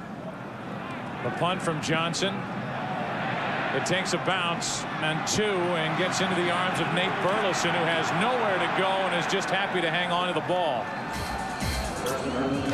Good coverage downfield. Keith Adams, a good special teams player for the Eagles there. 21-7 Philadelphia. The Minnesota Vikings have to hope that this will be the start of something big for this offense, trying to figure out a way to put up some yards in the Philly defense as they fake a reverse, set up a screen, and Bennett is met and dropped by Jeremiah Trotter. Can't say enough about the game that Trotter has had and what a difference he's made since taking over in the middle at the linebacker spot for the Philadelphia Eagles. Well, absolutely right, Joe. And Javon Cris almost had this one. He's going to get his hands up, and Goldberg's going to hit him in the back, or else he might have intercepted that one. Trotter with 5 tackles in this game to this point. 2nd down and 11. Culpepper, Cris, Wayne. Javon Cris, Nate Wayne, and Dante Culpepper goes down. A loss of 4. You know, they continue to play this game with Dante Culpepper as far as what they're doing. It looked initially like Dante Culpepper had single coverage on the outside, but the safety then went over the top, and that's why Dante was unable to get the ball out. Of course, when you sit in the pocket and hold the ball, Javon Cris is too good a pass rusher not to get to you. And in that protection scheme, that has to be on Dante Culpepper. You can't expect your back to pick up Cris on the backside. 3rd down and 15. Culpepper throws, and the pass caught by Moss. Out to the 39, and I was just getting ready to talk about Moss, who Tony Dungy calls the biggest difference maker in the game today, and that is only the 2nd catch all afternoon for Randy Moss. And it's not from a lack of them not wanting to get the ball to him. I mean, they're looking to try to get the ball into his hands, and you know, this is an offense that is really predicated on making big plays, and Randy Moss certainly provides that, but when you're not getting the big plays and then when you're not converting on third downs, you're going to have a hard time putting points on the board. Big first down for the Minnesota Vikings as they hand to Bennett. And Bennett picks up 4. Darwin Walker on the tackle for the Eagles. Well, one of the reasons they're not getting big plays is that typically they're playing back in a fairly cautious 2-deep zone. But on first down, they're starting to walk those safeties down a little bit, and they are getting single coverage. Remember in the first half, they threw one up to Marcus Robinson. They really felt like some of their receivers had the advantage in out-jumping these cornerbacks. I'm surprised they haven't come back to it. They haven't taken many shots down the field. There isn't a more aggressive defensive coordinator in the NFC than Jim Johnson. Dante Culpepper hands it to Bennett. Michael Bennett has another Minnesota first down inside Philadelphia territory. Just inside the 49, a gain of 7 and a first down. And that's one of the few times for Minnesota that they were able to call the right play based on what Philadelphia was trying to do defensively. That time, Philadelphia is trying to disguise. They wanted it to look like they were going to bring in the extra guy down for the run game. They went out and played coverage, and the Vikings were able to run the ball, and as a result, picked up some pretty good yards. Vikings picking up the tempo here with their first possession of the second half. First down, Minnesota. Culpepper has it knocked out of his hand. They're calling that a live football, and the Philadelphia Eagles end up on top of it. Stripping it was McDougal. And now the referee, Pete Morelli, who did not make the call initially, says that his arm was going forward, but that looked like an empty hand. Well, it sure did, and that's the right term, Joe. If the empty hand goes forward, ball's out, empty hand, that's a fumble. But it doesn't matter because the whistle blew. If he called it incomplete, it's not going to matter. They're going to challenge this play. But the official is going to tell Andy Reid, listen, the whistle blew, you cannot challenge it. And yet another break for the Philadelphia Eagles. Andy said, why not? I'm going to throw my flag out there too. So Andy Reid is getting the explanation along the sideline. The theory being Philadelphia is not challenging the ruling. The only issue, and Troy, I know you meant to say one of the few breaks right for the Minnesota Vikings against the Philadelphia Eagles, is that one goes against Philadelphia. Clearly the ball was out before the hand was going forward. The only thing, if you wanted to challenge, is determining field position. But in the end, the Eagles aren't going to get the football, so why waste a challenge? And again, it goes back that the official's not supposed to rule those incomplete, so you can challenge it.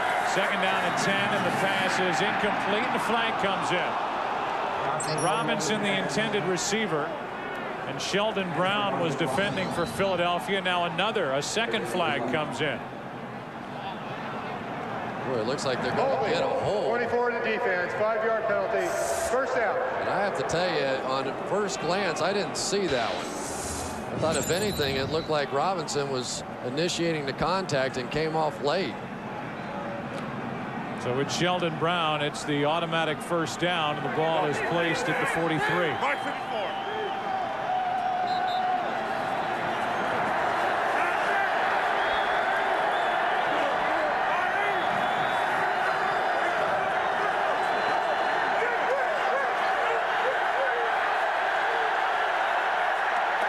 Blitz coming from the Eagles. Culpepper is going to step up and run.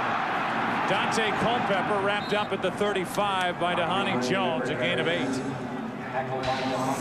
And again, Culpepper thought he saw something. The Eagles were looking again to bring the blitz, have one-on-one outside with Randy Moss. You saw Culpepper give him the signal, much like what he did last week when they threw the touchdown to Randy Moss.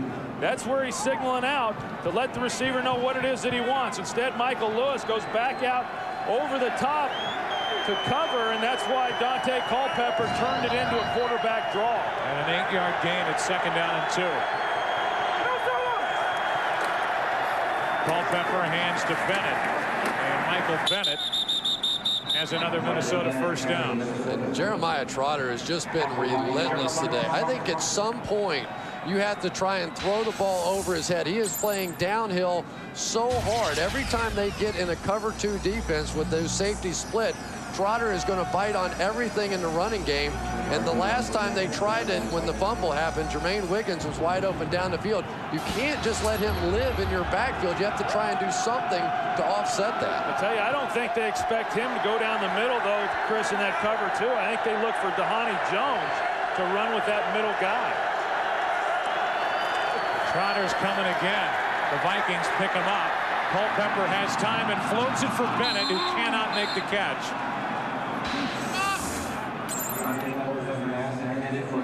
So incomplete. That'll bring up 2nd down and 10. Well, that time it was Keith Adams who was down the middle trying to cover Jermaine Wiggins. Wiggins has been a big threat for this offense, and I just think once you start, especially on early downs before they get the nickel and the dime in there, give him a little bit of a chance to work the middle of the field against these linebackers. Keith Adams is not really known as a cover linebacker, and they haven't given him much opportunity in the middle. This is the 10th play of the drive. Drive the Vikings needed. Down 14, but they've got to finish it. Culpepper slipped as he threw it. Still completes it to Robinson. 3rd down coming up as Robinson got 5 yards. Javon Cris was the one downfield making the tackle after the completion of Marcus Robinson. And every 3rd down becomes so big in a game like this in order to keep the ball, keep drives going, and then potentially being able to go all the way down and get a touchdown. And you're down 21-7, and you've seen the way that the Eagles are able to move the football. This becomes very important. And according to Mike Tice, Chris, right now they are not in Morton Anderson field goal range, just maybe 2-down territory.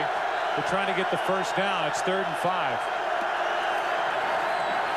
Culpepper has it batted up in the air and picked off. That's Reese.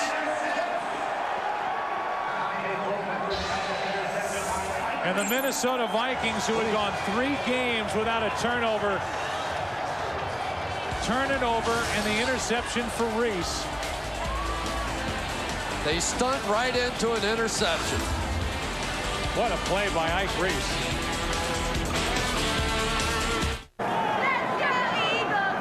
The first turnover of the game. A fantastic athletic play by Ike Reese. Got his hands up. Knocked it up into the air. Came down with the interception. And Donovan McNabb guns it out to Mitchell for a Philadelphia 1st down. And we go back to the interception thrown by Culpepper.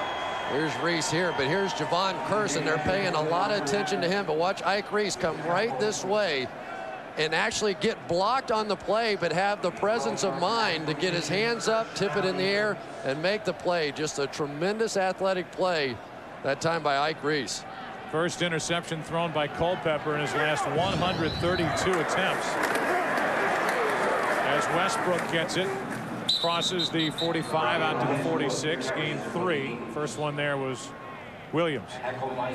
You know, when you talk about the Philadelphia Eagles offensively and how much Andy Reid likes to throw the football, and you know, clearly that's what they base this offense on, is the ability to spread it around. And actually the Eagles they ran the ball the 2nd fewest times in the National Football League, only averaging 23 rushing attempts per game, but yet they were 8th in the National Football League as far as yards per carry average at 4.4, and so they're effective with the run when they use it. On 2nd down and 7, McNabb in trouble, gets away from Thomas and is forced out by Antoine Winfield.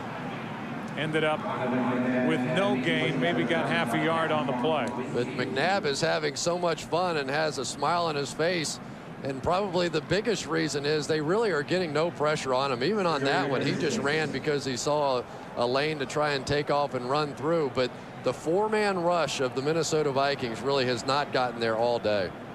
You know, you talk to Donovan McNabb and you say, are you going to look to run the ball more now that Terrell Owens is not playing? And, you know, I knew the answer to that before I even asked. He wants to throw the football, and he's never been a guy who looks to run. He always is scrambling around looking to throw the ball first, and that's not changed. Timeout, Philadelphia. Donovan McNabb is having a ball, leading by 14 points. Chilly, windy day here in Philadelphia with the Eagles gunning for their 4th consecutive appearance in the NFC Championship game. Their 3rd straight here at home. Well, the Vikings are trying to become the first 6th seed to make it to the championship round. As McNabb throws it short. He had Johnstone at his feet with Trey Thomas trying to keep Johnstone away. And that'll bring up 4th down. And we look at Wilma McNabb, Donovan's mom. She's become quite a celebrity herself in some of those soup commercials. Got the champion's hat on. Maybe she knows something we don't know. 6.5 minutes left in this 3rd quarter. Dirk Johnson punts it. And it checks up just inside the 20 and bounces back out to the 23. 31-yard punt. Michael downfield to down it.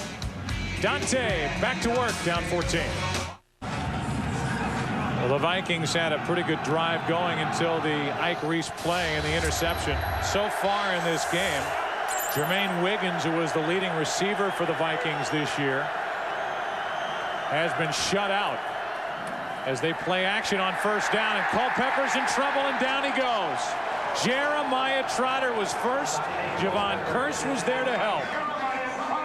The bootlegs really tore up this defense the last time. They had great success, and now Jeremiah Trotter is simply running through and creating nightmares. And Dante Culpepper was trying to get the ball to Nate Burleson. Good coverage there by Sheldon Brown. And I mean, Jeremiah Trotter, what a day he is having. He comes on the blitz. Nobody picks him up. He's able to bring Dante down to the ground, which so few guys can do by themselves. 2nd down and 22. 2nd Eagles sack. Culpepper trying to set up a screen, and there was nothing there. You get into a game like this with these Eagles, with the Eagle defense, and it becomes a feeding frenzy. You can sense it right now with what's happening. They're in a passing mode, and that's what Jim Johnson and this defense wants out of those offensive teams. And it's not a good position to be in. There's still plenty of time on the clock. Clearly, they're backed up. I think they got to be very, very careful here in what they call. You want to try to get a few yards, but more than anything, just punt it. A lot of blitzing, a lot of successful blitzing for Jim Johnson's defense. 3rd and 22. Culpepper flushed out again. Trying to buy time. Throws and completes it. A 1st down for Robinson. Culpepper bought enough time and then fired a rocket out to Robinson for a 28-yard gain. And what did Scott Linehan, the offensive coordinator, tell us last night? At least once per game, he makes something great out of an absolute disaster. By buying that amount of time, scrambling to the outside, he allowed Marcus Robinson enough time to work down the field, and then he comes back to the football, and this was just a bullet by Dante Culpepper. It was amazing how quickly that ball got there. He had about 1/10 of a second more before Burgess was going to take care of Culpepper. Ontario Smith, after that huge 1st down, carries it for 5 yards over the left side. What a big play that was from the Vikings. Fox tomorrow, the nonstop season of 24 continues on its regular night and time. It's a new heart-stopping episode of 24 tomorrow, 9 Eastern, 8 Central, right here on Fox. 2nd down and 5 here for the Vikings. Down by 14.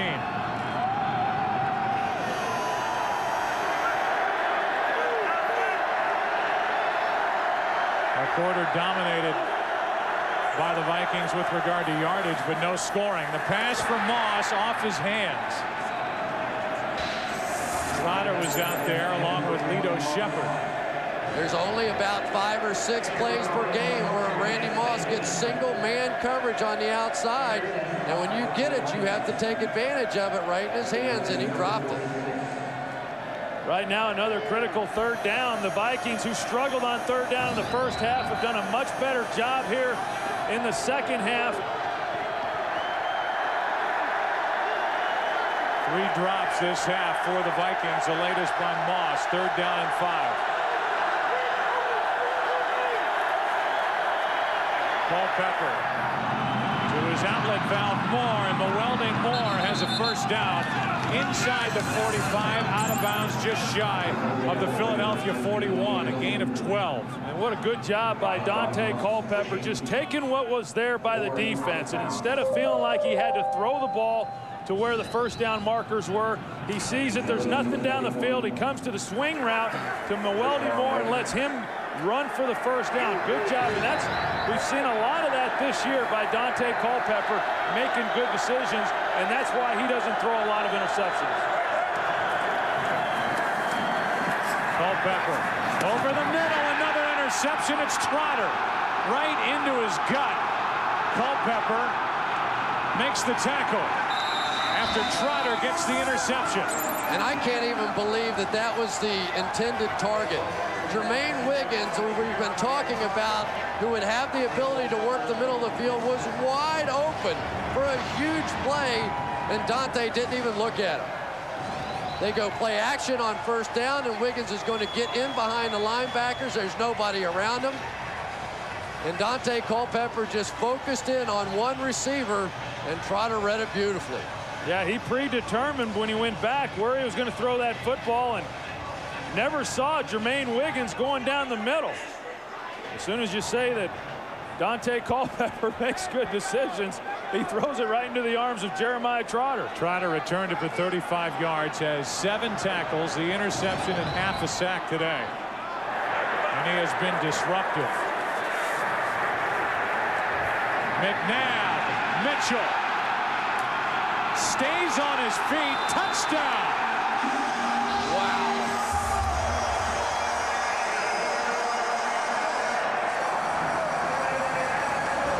Wow, what an effort by Freddie Mitchell, the people's champ. Tell you, Freddie Mitchell having a big day today. Only twice all season has he had a game where he's had more than 2 receptions, but he's showing up big in this one. And you take a look, Donovan sees it the entire way. Pinkston drew so much coverage that Freddie Mitchell was able to get in behind it. Well, and I still don't understand why they're not pressing these receivers on the outside. Boy, I'm not sure he ever got across that line. And the challenge flag is on the field from the Minnesota sideline as we get a closer look at it. Minnesota has challenged the ruling on the field. They are ruling that the receiver fumbled the ball through the end zone prior to scoring. Which would be a touchback. Exactly. If this ball comes out and then he's out of bounds, or the ball goes out of bounds, that ball is clearly out. No question about it. Hits the pylon. That is going to be the Minnesota Vikings ball. In a 14-point game, the Vikings should get it back thanks to this challenge.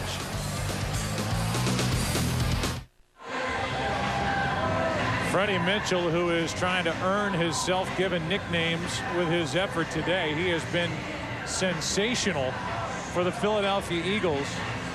Wondering whether this will be Minnesota's ball at their own 20 or a touchdown for Philadelphia. The pylon is considered out of bounds in the end zone.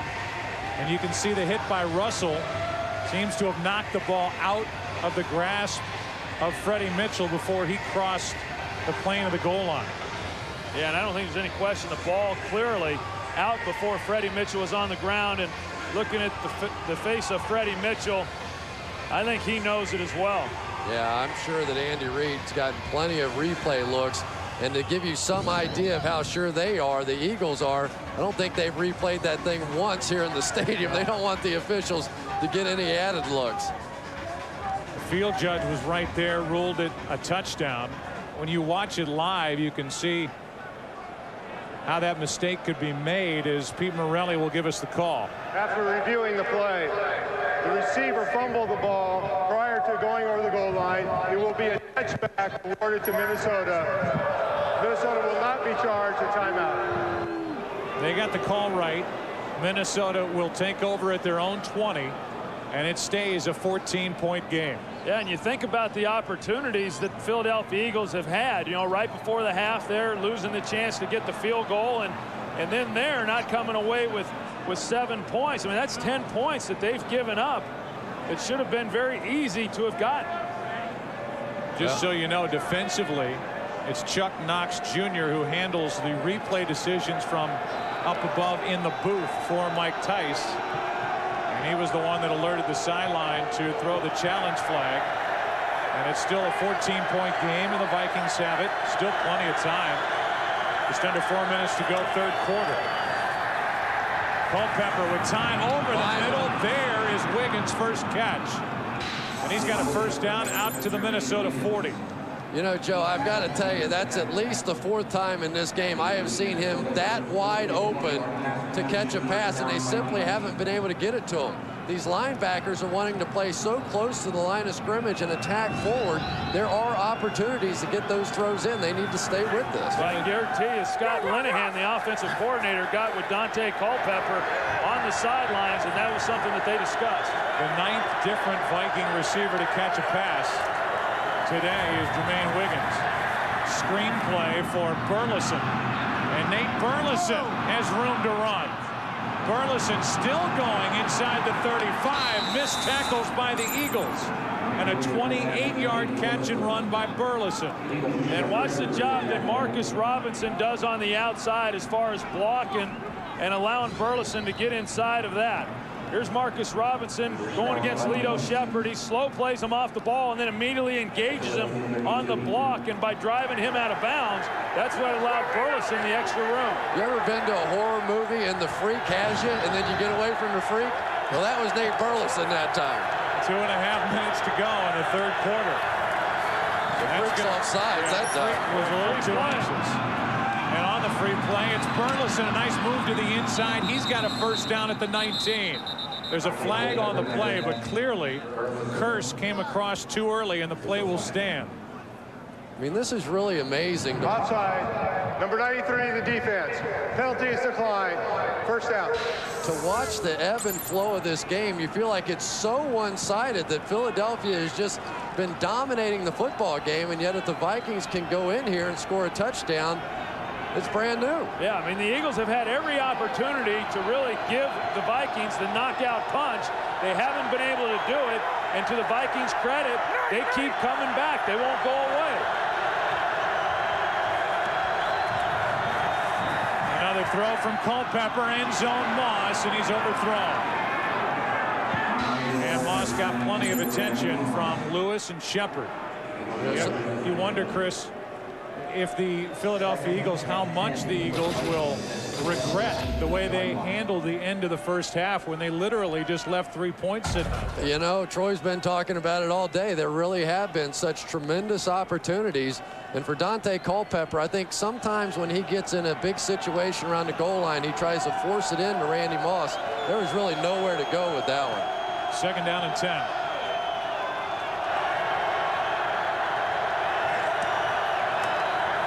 Weldy Moore on the draw, and Moore got back to the line of scrimmage. That is it. Hollis Thomas, Sam Rayburn for the Eagles. And the bullet. Keith Adams coming up there, the special teams maven, and they say he only has one speed. He doesn't always hit you when he's running at you because he goes so hard, but if he does, it's going to be ugly. Keith Adams, his dad Julius, who played for a long time for New England, is here watching his son today. He got the start because of the injury to Semino. 3rd and 10.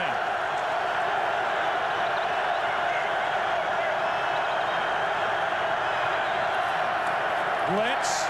Culpepper lost the football, able to get back on top of it, but the ball is all the way back outside the 30, and they are outside field goal range now for Morton Anderson. So the question is, do you run Jose Cortez out to try to kick the field goal? And Brian Dawkins comes on the blitz. They bring Backer as well. That's 4 weak, and you just cannot pick that up. Dante Culpepper never sees it.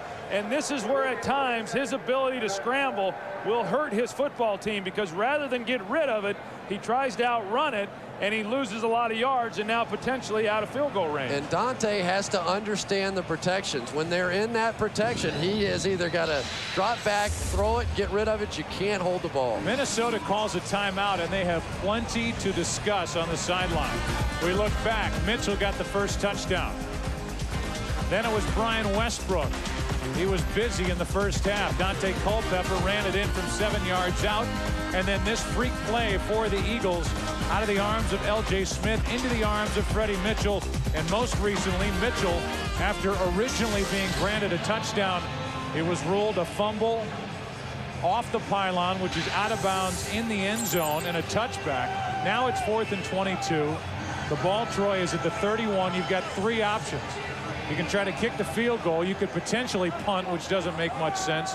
Or you can go for it, and on 4th and 22, they're going to go for it. I don't like this decision at all. I mean, I think that you kick a field goal. If you happen to get another field goal and then a 2-point conversion on a touchdown, you'd be right there at 21. If they were to kick a field goal from this point on the field, it would be Jose Cortez and not Morton Anderson. On 4th and 22. Culpepper, Moss, incomplete, and the Eagles take over.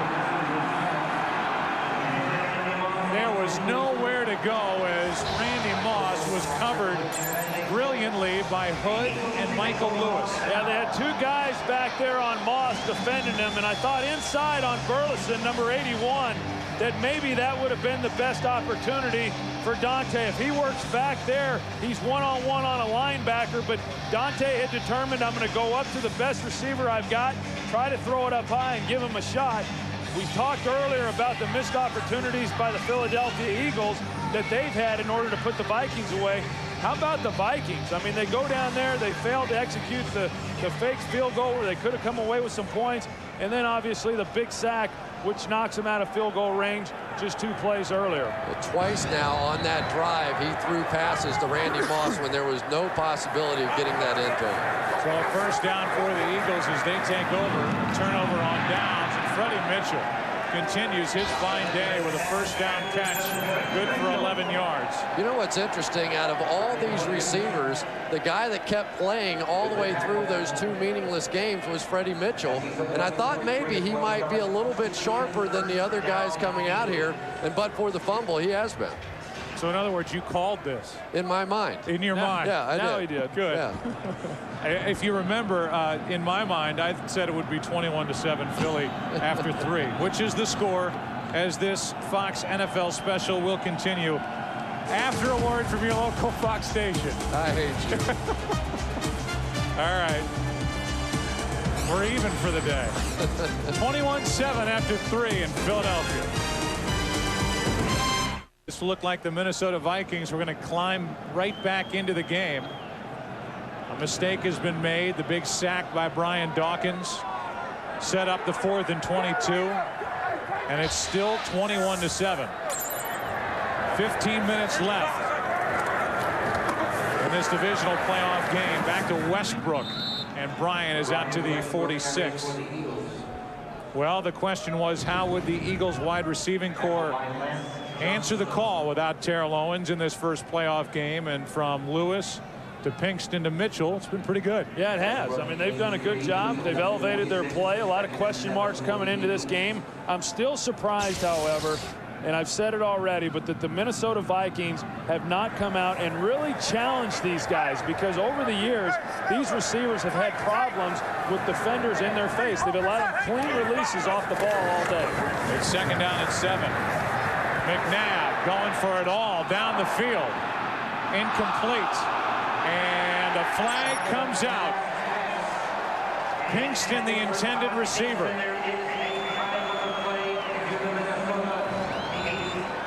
And you look out here at Todd Pinkston again. Look at the cushion that he's given by Ralph Brown. And so by doing that, you allow Pinkston to do what he does best, and that's run vertical. Not to mention that Ralph Brown is all over. Automatic first down. And that penalty on Ralph Brown takes the ball all the way down to the 8. That was pretty close on the pass interference. I thought for a minute they were going to let that one go. A 46-yard penalty on Ralph Brown. First and goal from the 8. McNabb too high, and it's nearly picked off by Russell. A golden opportunity for another big momentum change in this game, and Russell just couldn't haul it in. And another out and then in move by Brian Westbrook. He's going to go out. Claiborne's going to go with him, and McNabb just sails it over his head. He had to miss that one by about 6 feet. Well, and Brian Russell, who had his best game of the year last week in their win over Green Bay, drops yet another interception for this defensive team, something they've struggled with all season long. He had an interception last week. He had only one during the regular season. McNabb looked like he was going to run it from the start, and he gets leveled.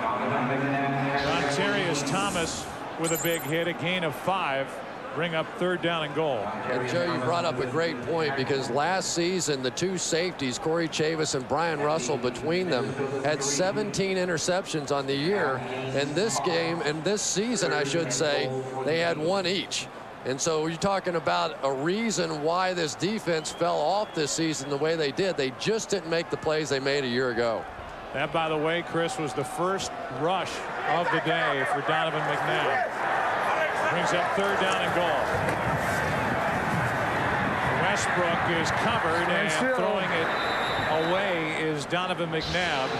4th down. And a good play there by Donovan McNabb, wanting to try to get the touchdown, but recognizing that it wasn't there and doing the smart thing and just throwing that ball away.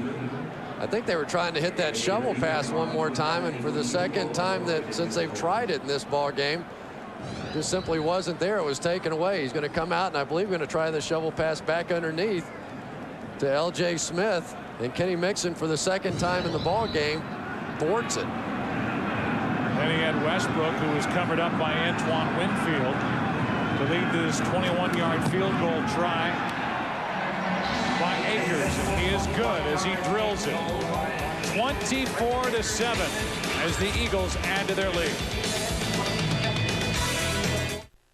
The NFC Divisional Playoffs on Fox are brought to you by Nissan and your Nissan dealer. By Subway, can you feel the heat rising? Get ready to experience a fresh toasted sub. Subway Eat Fresh. By State Farm, like a good neighbor, State Farm is there. And by Best Buy. Thousands of possibilities, get yours.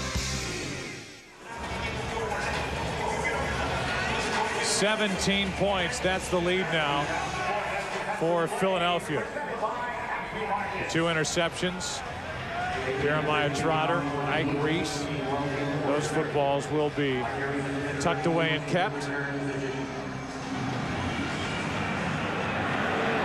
From inside the end zone, Ontario Smith takes a knee.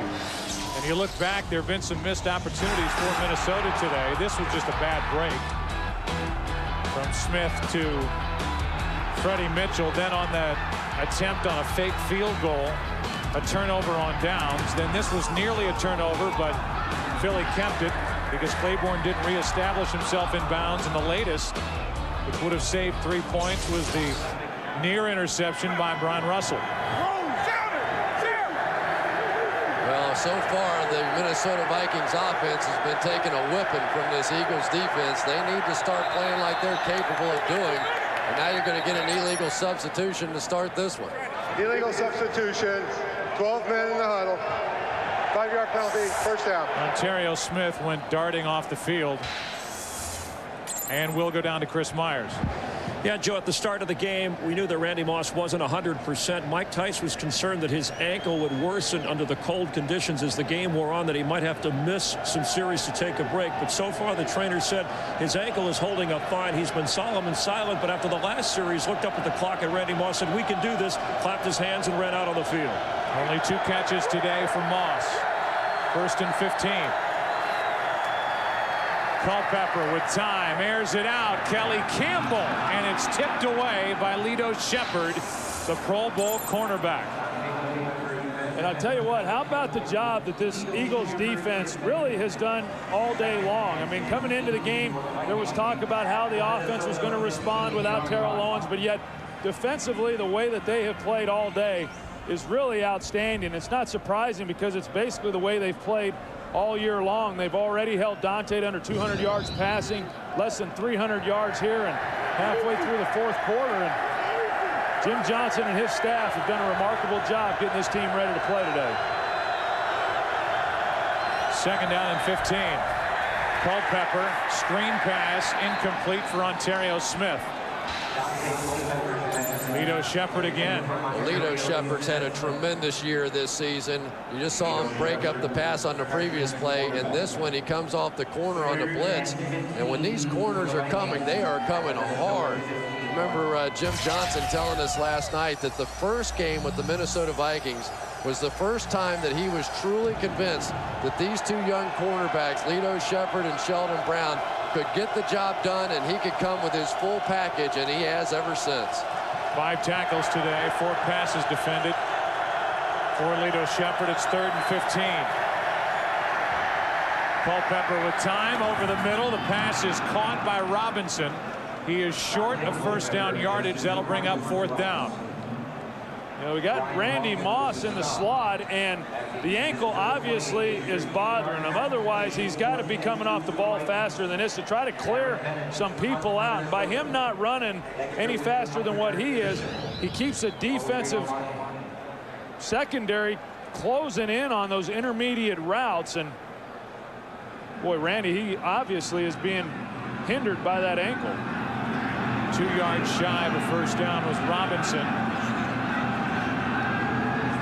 With under 13 minutes to play, Philadelphia's going to get it back.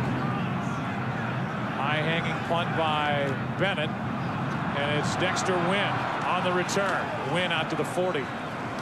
36-yard punt, 4-yard return. Donovan McNabb and the Eagles offense will head back to the field.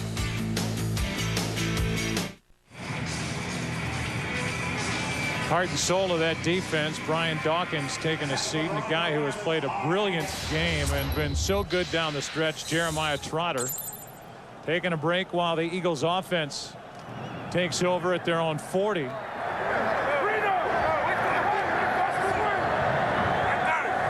down and 2. The Minnesota Vikings and Mike Tice elected to punt it away.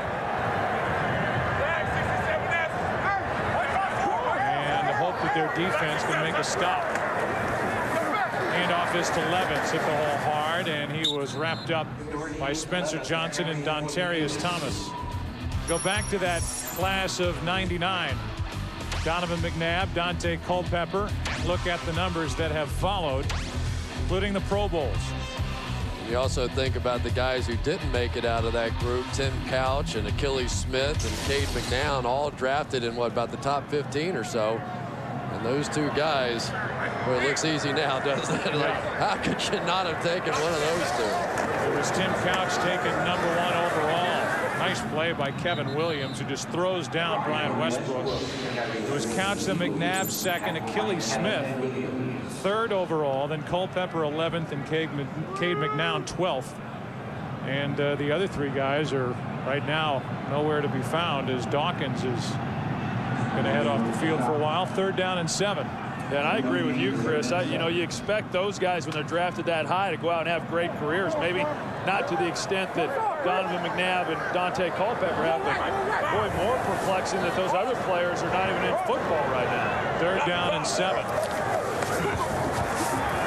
McNabb over the middle, and the pass is complete to L.J. Smith. Dontarius Thomas was late getting to him. A gain of 13 and a big first down for Philadelphia.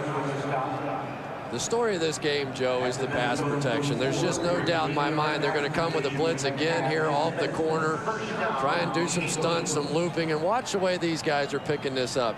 You cannot give a guy like Donovan McNabb that kind of time, and even Kevin Williams, who is one of the best pass rushing defensive tackles in the game. Jermaine Mayberry's just done a great job on him today. On first down, it's Westbrook. Look at that action, bouncing it outside. Westbrook ducks down with a first down. So quick, not a big guy, more powerful than you might think, and he picked up 12. American Idol, don't forget, to our season premiere on Tuesday night. Tuesday night, 7 Central, 8 Eastern. American Idol starts right here on Fox. Under 10 to play, first down, Philadelphia.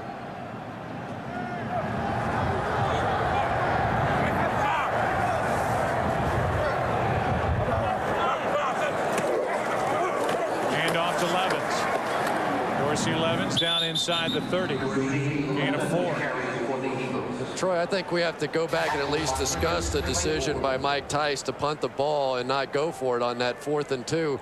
I don't know that there was a right decision or not, but certainly with the way that Philadelphia's offense has been going up and down the field, you had to wonder how many more opportunities his offense was going to get.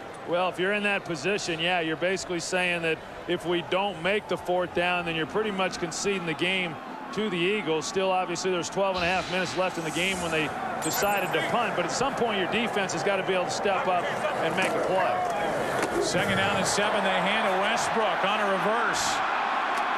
And Westbrook has a 1st down at the 14-yard line. They lost Waldo again.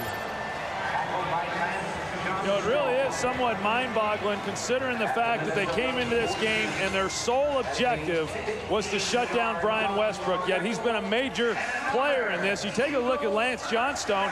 He's the rush defensive end. He's got contained, and I don't know what he's looking at. I mean, you've got to get up the field and play your responsibilities, and that's been the case with this defense all day long. You know, it was hilarious as McNabb, who is a great basketball player and loves the game, did a no-look handoff. I don't know if he fooled anybody or not, but it looked cool. They clock down to 1. They get it away. McNabb forced to leave the pocket and throws it away. Freddie Mitchell the closest to it. Freddie Mitchell begs better than any receiver I've seen this season. He was in the end zone doing jumping jacks, trying to get McNabb's attention. And McNabb saw him the whole way. It wasn't like he didn't see him. You're going to see Freddie jumping right in there. He's going to come back, start waving. Now both hands jumping up and down. Please, please, please. And he says, man, I see there's coverage all over you. I'm throwing that thing out of bounds. Yeah. I mean, I can tell you, there's nothing a quarterback hates more than when you got a guy running down the field, waving his arms. 2nd down and 10. McNabb fires, completes it. L.J. Smith short of a 1st down. He got 9. Let's check in with Pam Oliver. Hey, Joe, Brian Dawkins knew something was wrong instantly when he hobbled off the field. But the trainers worked on Dawkins for a while before determining he was just cramping. He has gone into the locker room for some IV treatment. As you know, he had the flu earlier this week. Back to you. All right, Pam, thanks. So that's why we saw Dawkins leaving the playing field. It's 3rd down and 1 here for the Philadelphia Eagles. Dorsey Levens gets it. And Dorsey Levens did not get the 1st down. No gain on the play, and Chris Claiborne, who played so well last weekend in Green Bay, made the stop for the Vikings. Claiborne's just going to run right through the hole and do it. He looked a little bit like Jeremiah Trotter in the way that he's been playing all day, and Hollis Thomas didn't like that one. Under 7 to play, and Akers, who is 1 for 1, to try a 23-yarder.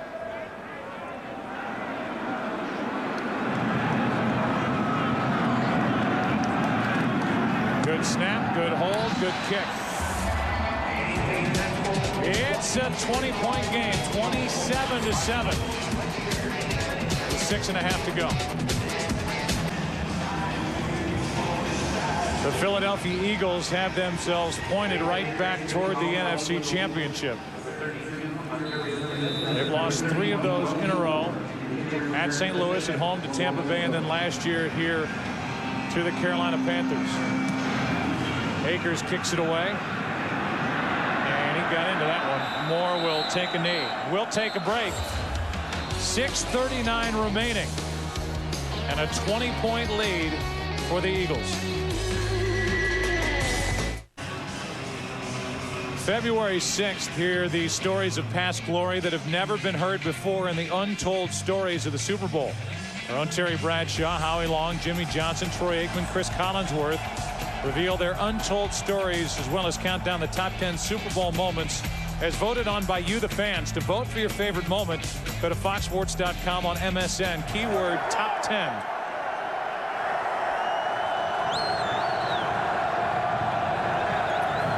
On 1st down, Dante Culpepper, Ontario Smith. There was nowhere to go. Smith lost a couple. You know, know, Joe, I go back to something you said at the beginning of this game, and that was there are some people you just can't give extra time to game plan and not have it have an impact on the game. And Jim Johnson has definitely devised a scheme, and Andy Reid for this one that has just been special. I mean, this is a tremendous Minnesota Vikings offense, and they've had no answers today. 2nd down and 12. Culpepper, Ontario Smith out of the backfield, makes a little move, and he's a yard shy of a 1st down. Well, that's why I go back and you think back over the last couple of weeks and all the critics that were going after Andy Reid and his decision to rest players, and they should be playing, and you're not going to have momentum. How are they going to come out and respond? I think they've responded very, very well, and no one could make that decision better than Andy Reid. He did what he knew he had to do to get his team into this game healthy and ready to play. Javon Cris came up limping after that last play. A 1st down for Minnesota as they hand it to Ontario Smith. He got 9. And Troy, you have to think that they're probably even going to be a little sharper off of this performance with the layoff. I mean, they were certainly good today, but you get the feeling as the game goes along that they're even getting a little sharper. 5 minutes to play. Minnesota with the ball down by 20.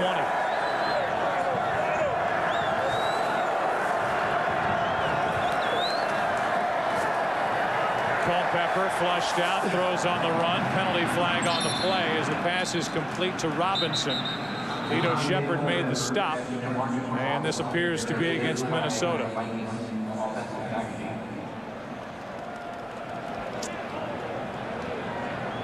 Holding, 71 offense. 10-yard penalty, 1st down. They get David Dixon. Well, David Dixon was against the freak on that one. They have Javon Cris that they put right in the middle right here, and they bring him and stand him up in some pass rush situations, and Javon Cris just too quick for David Dixon. He had to reach out and grab him, and Dante Culpepper had no choice but to get out and run out. So that moves the ball back to the 28. 1st and 20.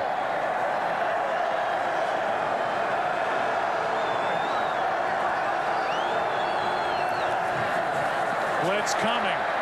Ontario Smith on a screen. And Ontario Smith picks up 10. Sam Rayburn made the play for the Eagles. And I think that's the interesting thing about this Eagles defense, and more importantly about Jim Johnson, that even though here they are with a 20-point lead late in the 4th quarter, they're still bringing pressure. They're still going to play their style, and they're not going to let score or situations dictate otherwise.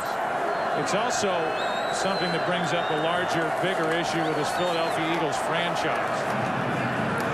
As Wiggins makes the catch, he's out to the 45-yard line. You're talking about Sam Rayburn, who's a free agent. You've got guys along the offensive line that are free agent acquisitions. A lot of them college free agents, guys that nobody gave a chance to. The job that this Eagles franchise has done of finding talent, letting the talent flourish, coaching the talent, and then locking up the talent in long-term contracts. They are the envy of the NFL. 3rd down and 3. And the pass behind Moss, who couldn't make the catch. And Moss was not a factor in today's game. And neither have many other receivers been. You go down the list, and Randy Moss is getting it pretty good right now. Of the great receivers that this Eagles team has faced this season, Randy Moss, Muhsin Muhammad, Hines Ward, Javon Walker, Donald Driver, Isaac Bruce, Torrey Holt, Chad Johnson, none of them have had 100 yards against this defense. It's 4th down and 3.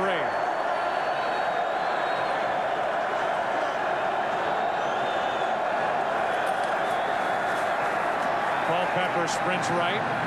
Throws back across the field and completes it for a 1st down to Burleson. Gain of 8, and at least the drive will continue for the Vikings. Yeah, I'll go back to what you were talking about, Joe. And the one thing about it is there's clear lines as far as what everyone's responsibilities are within this organization. But ultimately, as with every team, you've got to be able to recognize and then draft quality players, and that's what this team and organization does better than anybody, and Tom Heckert is a guy who deserves a lot of credit for that. On 1st down, out of the shotgun, Culpepper, Ontario Smith, what a hit. it's an incomplete pass. That was Brown. Sheldon Brown, who was a second-round pick out of South Carolina, came up and smacked Ontario Smith. Yeah, and Sheldon Brown, along with Lito Shepherd, are two guys that got their contracts extended this year so that they would have them wrapped up long-term, knowing the importance of having good corners within Jim Johnson's system. And they've made those kinds of decisions with a number of players before their contracts have come up. They've just done a good job of building a quality organization and doing all that within the framework of the salary cap. It's second down and 10. Culpepper, Robinson, incomplete. That was Rod Hood. Yeah, and I think if you go after anybody in this secondary, it's Roderick Hood. I go back to the Cowboys game I watched on tape, and it seemed like every time he was on the field, Bill Parcells wanted to take a shot at him, but I don't know where else you go. I mean, Sheldon Brown's the only one that didn't make the Pro Bowl out of this secondary. And there are times you watch him, and I'm not so sure he's not the best one out there. Rod Hood is another one that's on the list of free agents that have been major players for the success of this Philadelphia Eagles team over the past number of years, and Rod Hood has matured along with Sheldon Brown and Lito Shepherd, even Dexter Wynn, Michael Lewis, their Pro Bowl safety. Culpepper on third down has a day and a half and fires. Moss, incomplete. Sheldon Brown. You know, Randy Moss is just kind of cruising across the field, running right down the middle and just trying to find an opening. You can see him clearly limping, really struggling on the ankle. And I don't know if it's throwing off his timing or not, but I have never seen him drop as many passes as he has today. Now, clearly he takes a shot, but that's a ball that typically Randy Moss makes. Brings up fourth down and 10.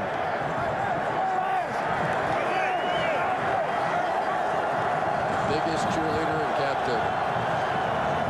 Out of the shotgun. Blitz coming from the Eagles, and the pass to Moss. Good for a first down. Moss is down to the 32-yard line. Lito Shepherd made the stop for Philadelphia, gain of 15. The Philadelphia Eagles are trying to play a little bit of a prevent defense, show some blitz, and then run back out underneath it. But when doing that, oftentimes they're not able to get underneath the wide receivers before they get into the open lane. Coming up with a 2-minute warning. There's another free play. Should take a shot in the end zone. Culpepper does. Robinson on a jump ball. It's Robinson for the touchdown. It looked like Cris came across too early, and a 32-yard touchdown throw as it stands right now. Offside. Defense, 93. Penalties decline. Touchdown. So Robinson gets the second touchdown of the day for the Minnesota Vikings. Culpepper has the other. Well, and a good job by Dante Culpepper recognizing that he did have a free play. Take advantage of it and throw it down the field. And that's why the official was right there waiting before he signaled for the touchdown. But he stepped out. Yeah, he stepped out. And if he waited until after to give him the completion, then that should have been an incomplete pass. This would have to be a coach's challenge. I know there's a minute 59 remaining right now, but the play started outside the 2-minute warning. It would be a coach's challenge if the Eagles want to do it, and Andy Reid is going to do it. I wasn't so sure he didn't have that thing pinned against his shoulder, and maybe that was enough for it to be a completed pass and a touchdown. Well, the official that was down there was waiting to see if he maintained control of the ball. I didn't see his foot. Ruling on the field that the receiver did not catch the pass, and the foot was out of bounds. Yeah, see, his view from where he's standing could not see his foot to see that it was, in fact, on the line from where he was watching it. He was watching the bobble and not the foot there to see if it was on the line. Now, I think that he has control of that ball. There is a rule that if you catch a pass, you have to maintain possession all the way to the ground. But I think that only applies if you're going to the ground on your own momentum. Clearly there, he was slung to the ground by Roderick Hood. And I believe that he had possession before he went out. But I agree with you, Troy. That was not the call that the official was making. He was waiting until he maintain control on the ground. You're right. The call is you have to maintain control even if you go to the ground, but that is if you go to the ground on your own. If you are tackled to the ground or pulled to the ground by a defender, then it's a different issue. The question is, did he have control of it long enough? Then there was the bobble. His foot was out of bounds. And say this, I wouldn't be shocked if they overturned it. Yeah, I wouldn't either, but I think that he has control here, and then the ball is ripped out as he's going to the ground. Now, maybe they would rule that his own momentum was taking him to the ground, and if that is the case, then this will be ruled incomplete because his foot is clearly out of bounds. You can see Rod Hood with his right hand in there fighting to the end of the play, and that last bit of effort getting the ball out of the grasp of Robinson may save a touchdown against this Philadelphia defense, as Pete Morelli will give it a look. So while he watches it, we'll tell you that this year you can expect the unexpected as Fox Sports brings the Super Bowl party to your house. Our guys will be in Jacksonville giving you everything you'll need to make your Super Bowl Sunday perfect, with in-depth interviews and analysis, performances by Kelly Clarkson, the Black Eyed Peas, and more. The next best thing to being at the game. Fox NFL Sunday Super Bowl 39 pregame show begins February 6th at 2 Eastern, 11 a.m. Pacific, in high definition only on Fox. You know, it just surprises me that they haven't tried this a little bit more often this game. They came in thinking they were going to take some shots at just throwing jump balls down the field to Marcus Robinson, and really just haven't. They'd hit one earlier, hit another one here, and they just didn't do it often enough today. I think that's a catch, don't you? You see Robinson's effort. I'm going to disagree. I don't think that it is. No, really? I don't. I don't think that, you know, because the ball comes out at the end, I don't think that they can come back now and say, well, there was possession prior to the ball coming loose. I didn't see that. I would agree with Troy. So we'll just wait and see. Pete Morelli will give us the call as the Philadelphia Eagles have challenged it.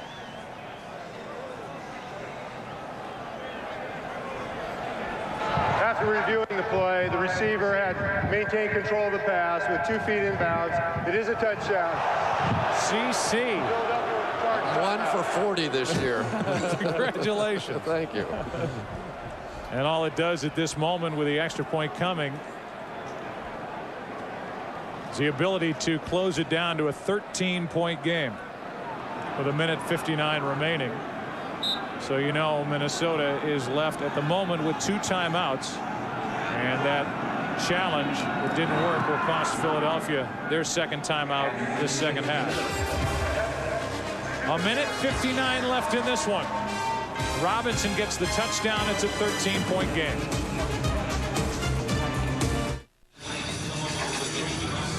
Onside kick coming from the Minnesota Vikings.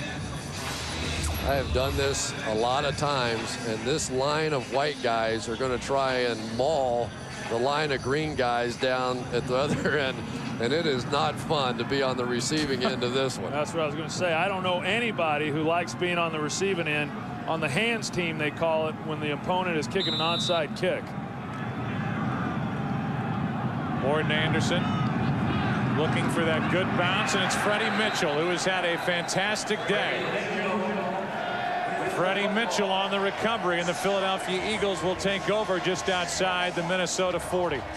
We talked a little bit about Freddie and the job that he did in the last game of the regular season, getting to play some and getting a lot of opportunities, and you know, comes out here today and has a good game, and it's really a good thing to see too, because certainly with the production that Terrell Owens had during the course of the regular season, somewhere that's got to be picked up. Freddie helped pick that up here today, as did Brian Westbrook, which is what we expected. You know, you just have to think back, how good was this team when they had Terrell Owens? You know, it's a little frightening they can put on this kind of performance, but now the matchup with the Atlanta Falcons this week, I think, is just going to be tremendous. Yeah, I mean, I think pretty good as far as how good were they with Terrell Owens. I mean, their wins, in the wins that they had, averaged 14 points margin, you know, in the games that they've won. So that tells you how they were able to dominate the opponents that they played. If you want to talk about the Atlanta Falcons, now it's going to be the chess match of Jim Johnson with this fantastic defense of the Philadelphia Eagles, trying to figure out a way to contain the running game, and that includes obviously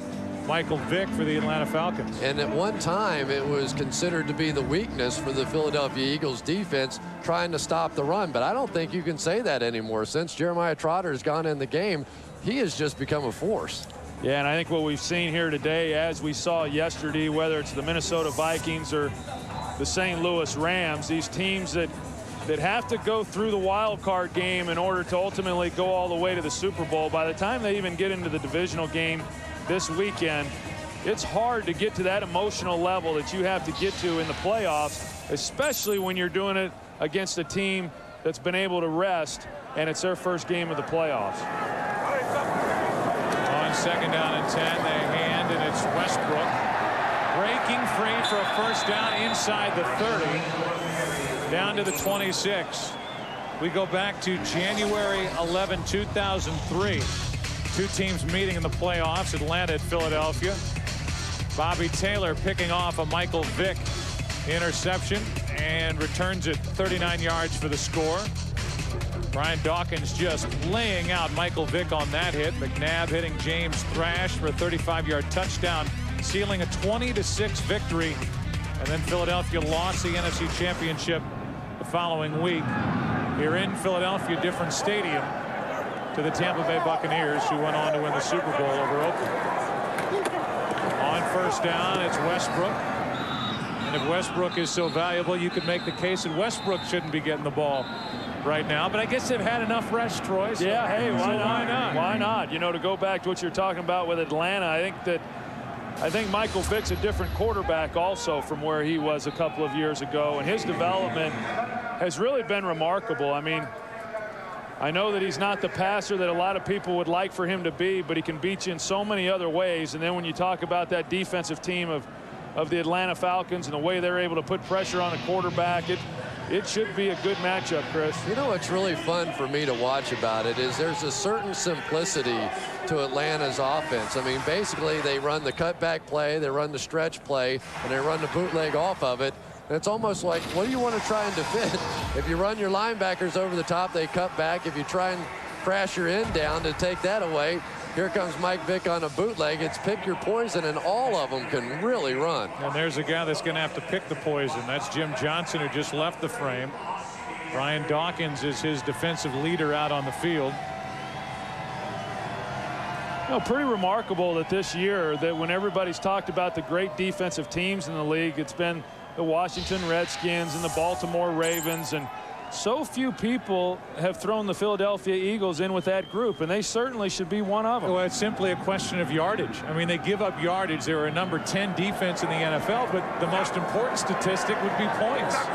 And this is a team that was tied for second in the NFL in points allowed, but they're not known as that type and only second because they basically gave away the last couple of games of the season and gave up 38, I think, to the Cincinnati Bengals. But this is clearly, Troy, you make a great point, one of the dominant defenses in all the NFL. You've got Andy Reid, who is in his 6th year. They get their 4th division title this year, and here they go back to their 4th consecutive NFC championship game. Pretty remarkable accomplishment. And Joe, didn't you get the feeling when we were visiting with the coaches and players there on Friday and being around the team and in the locker room, that this was a very confident group? And although everybody was questioning them, what are they going to do without Terrell Owens?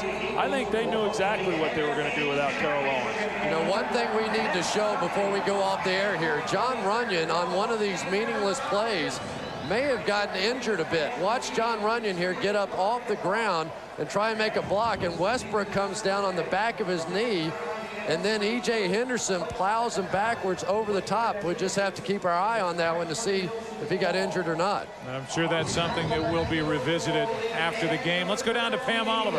Okay, here with Donovan McNabb live. Donovan, congratulations on that victory. Tell me some of the things you hope to accomplish on offense out there today. Well, I mean, today, you know, we just wanted to come out and be efficient and make sure we keep the chains moving and just continue to work. You know, this thing is still continuing on, although what happened is unfortunate with T.O.'s injury. And I think what we just wanted to show is that, you know, we have a team full of characters and guys that work extremely hard to try to be the best. And I think we showed a sign today, and there are good things to come. Can't let you celebrate this victory too much because, of course, we want to look ahead to next week back in the championship game. Why will the 4th time be a charm? Well, I mean, you know, a lot of good things have happened to other teams, and I think kind of the inspiration for us is Boston Red Sox went on and won the whole deal, and, you know, there were other couple teams. But I think the good thing about this year is they're a better team. We're healthier, you know, and I think guys just kind of have it in their mind of what we need to do in order to get there. And, you know, if we make it and, you know, we play well next week, you know, we're not just happy just making it. So that lets you know where our goals are. And our goals are to win this whole thing, and we're taking one game at a time. McNabb and Vic, not bad. Thanks, Donovan. Let's go back up to Joe. All right, Donovan McNabb was there for Game 2 of the World Series in Boston, and what an amazing accomplishment. 4th consecutive NFC Championship game for the Philadelphia Eagles franchise. They beat Minnesota by 13 points. We'll come back and wrap up our day after this.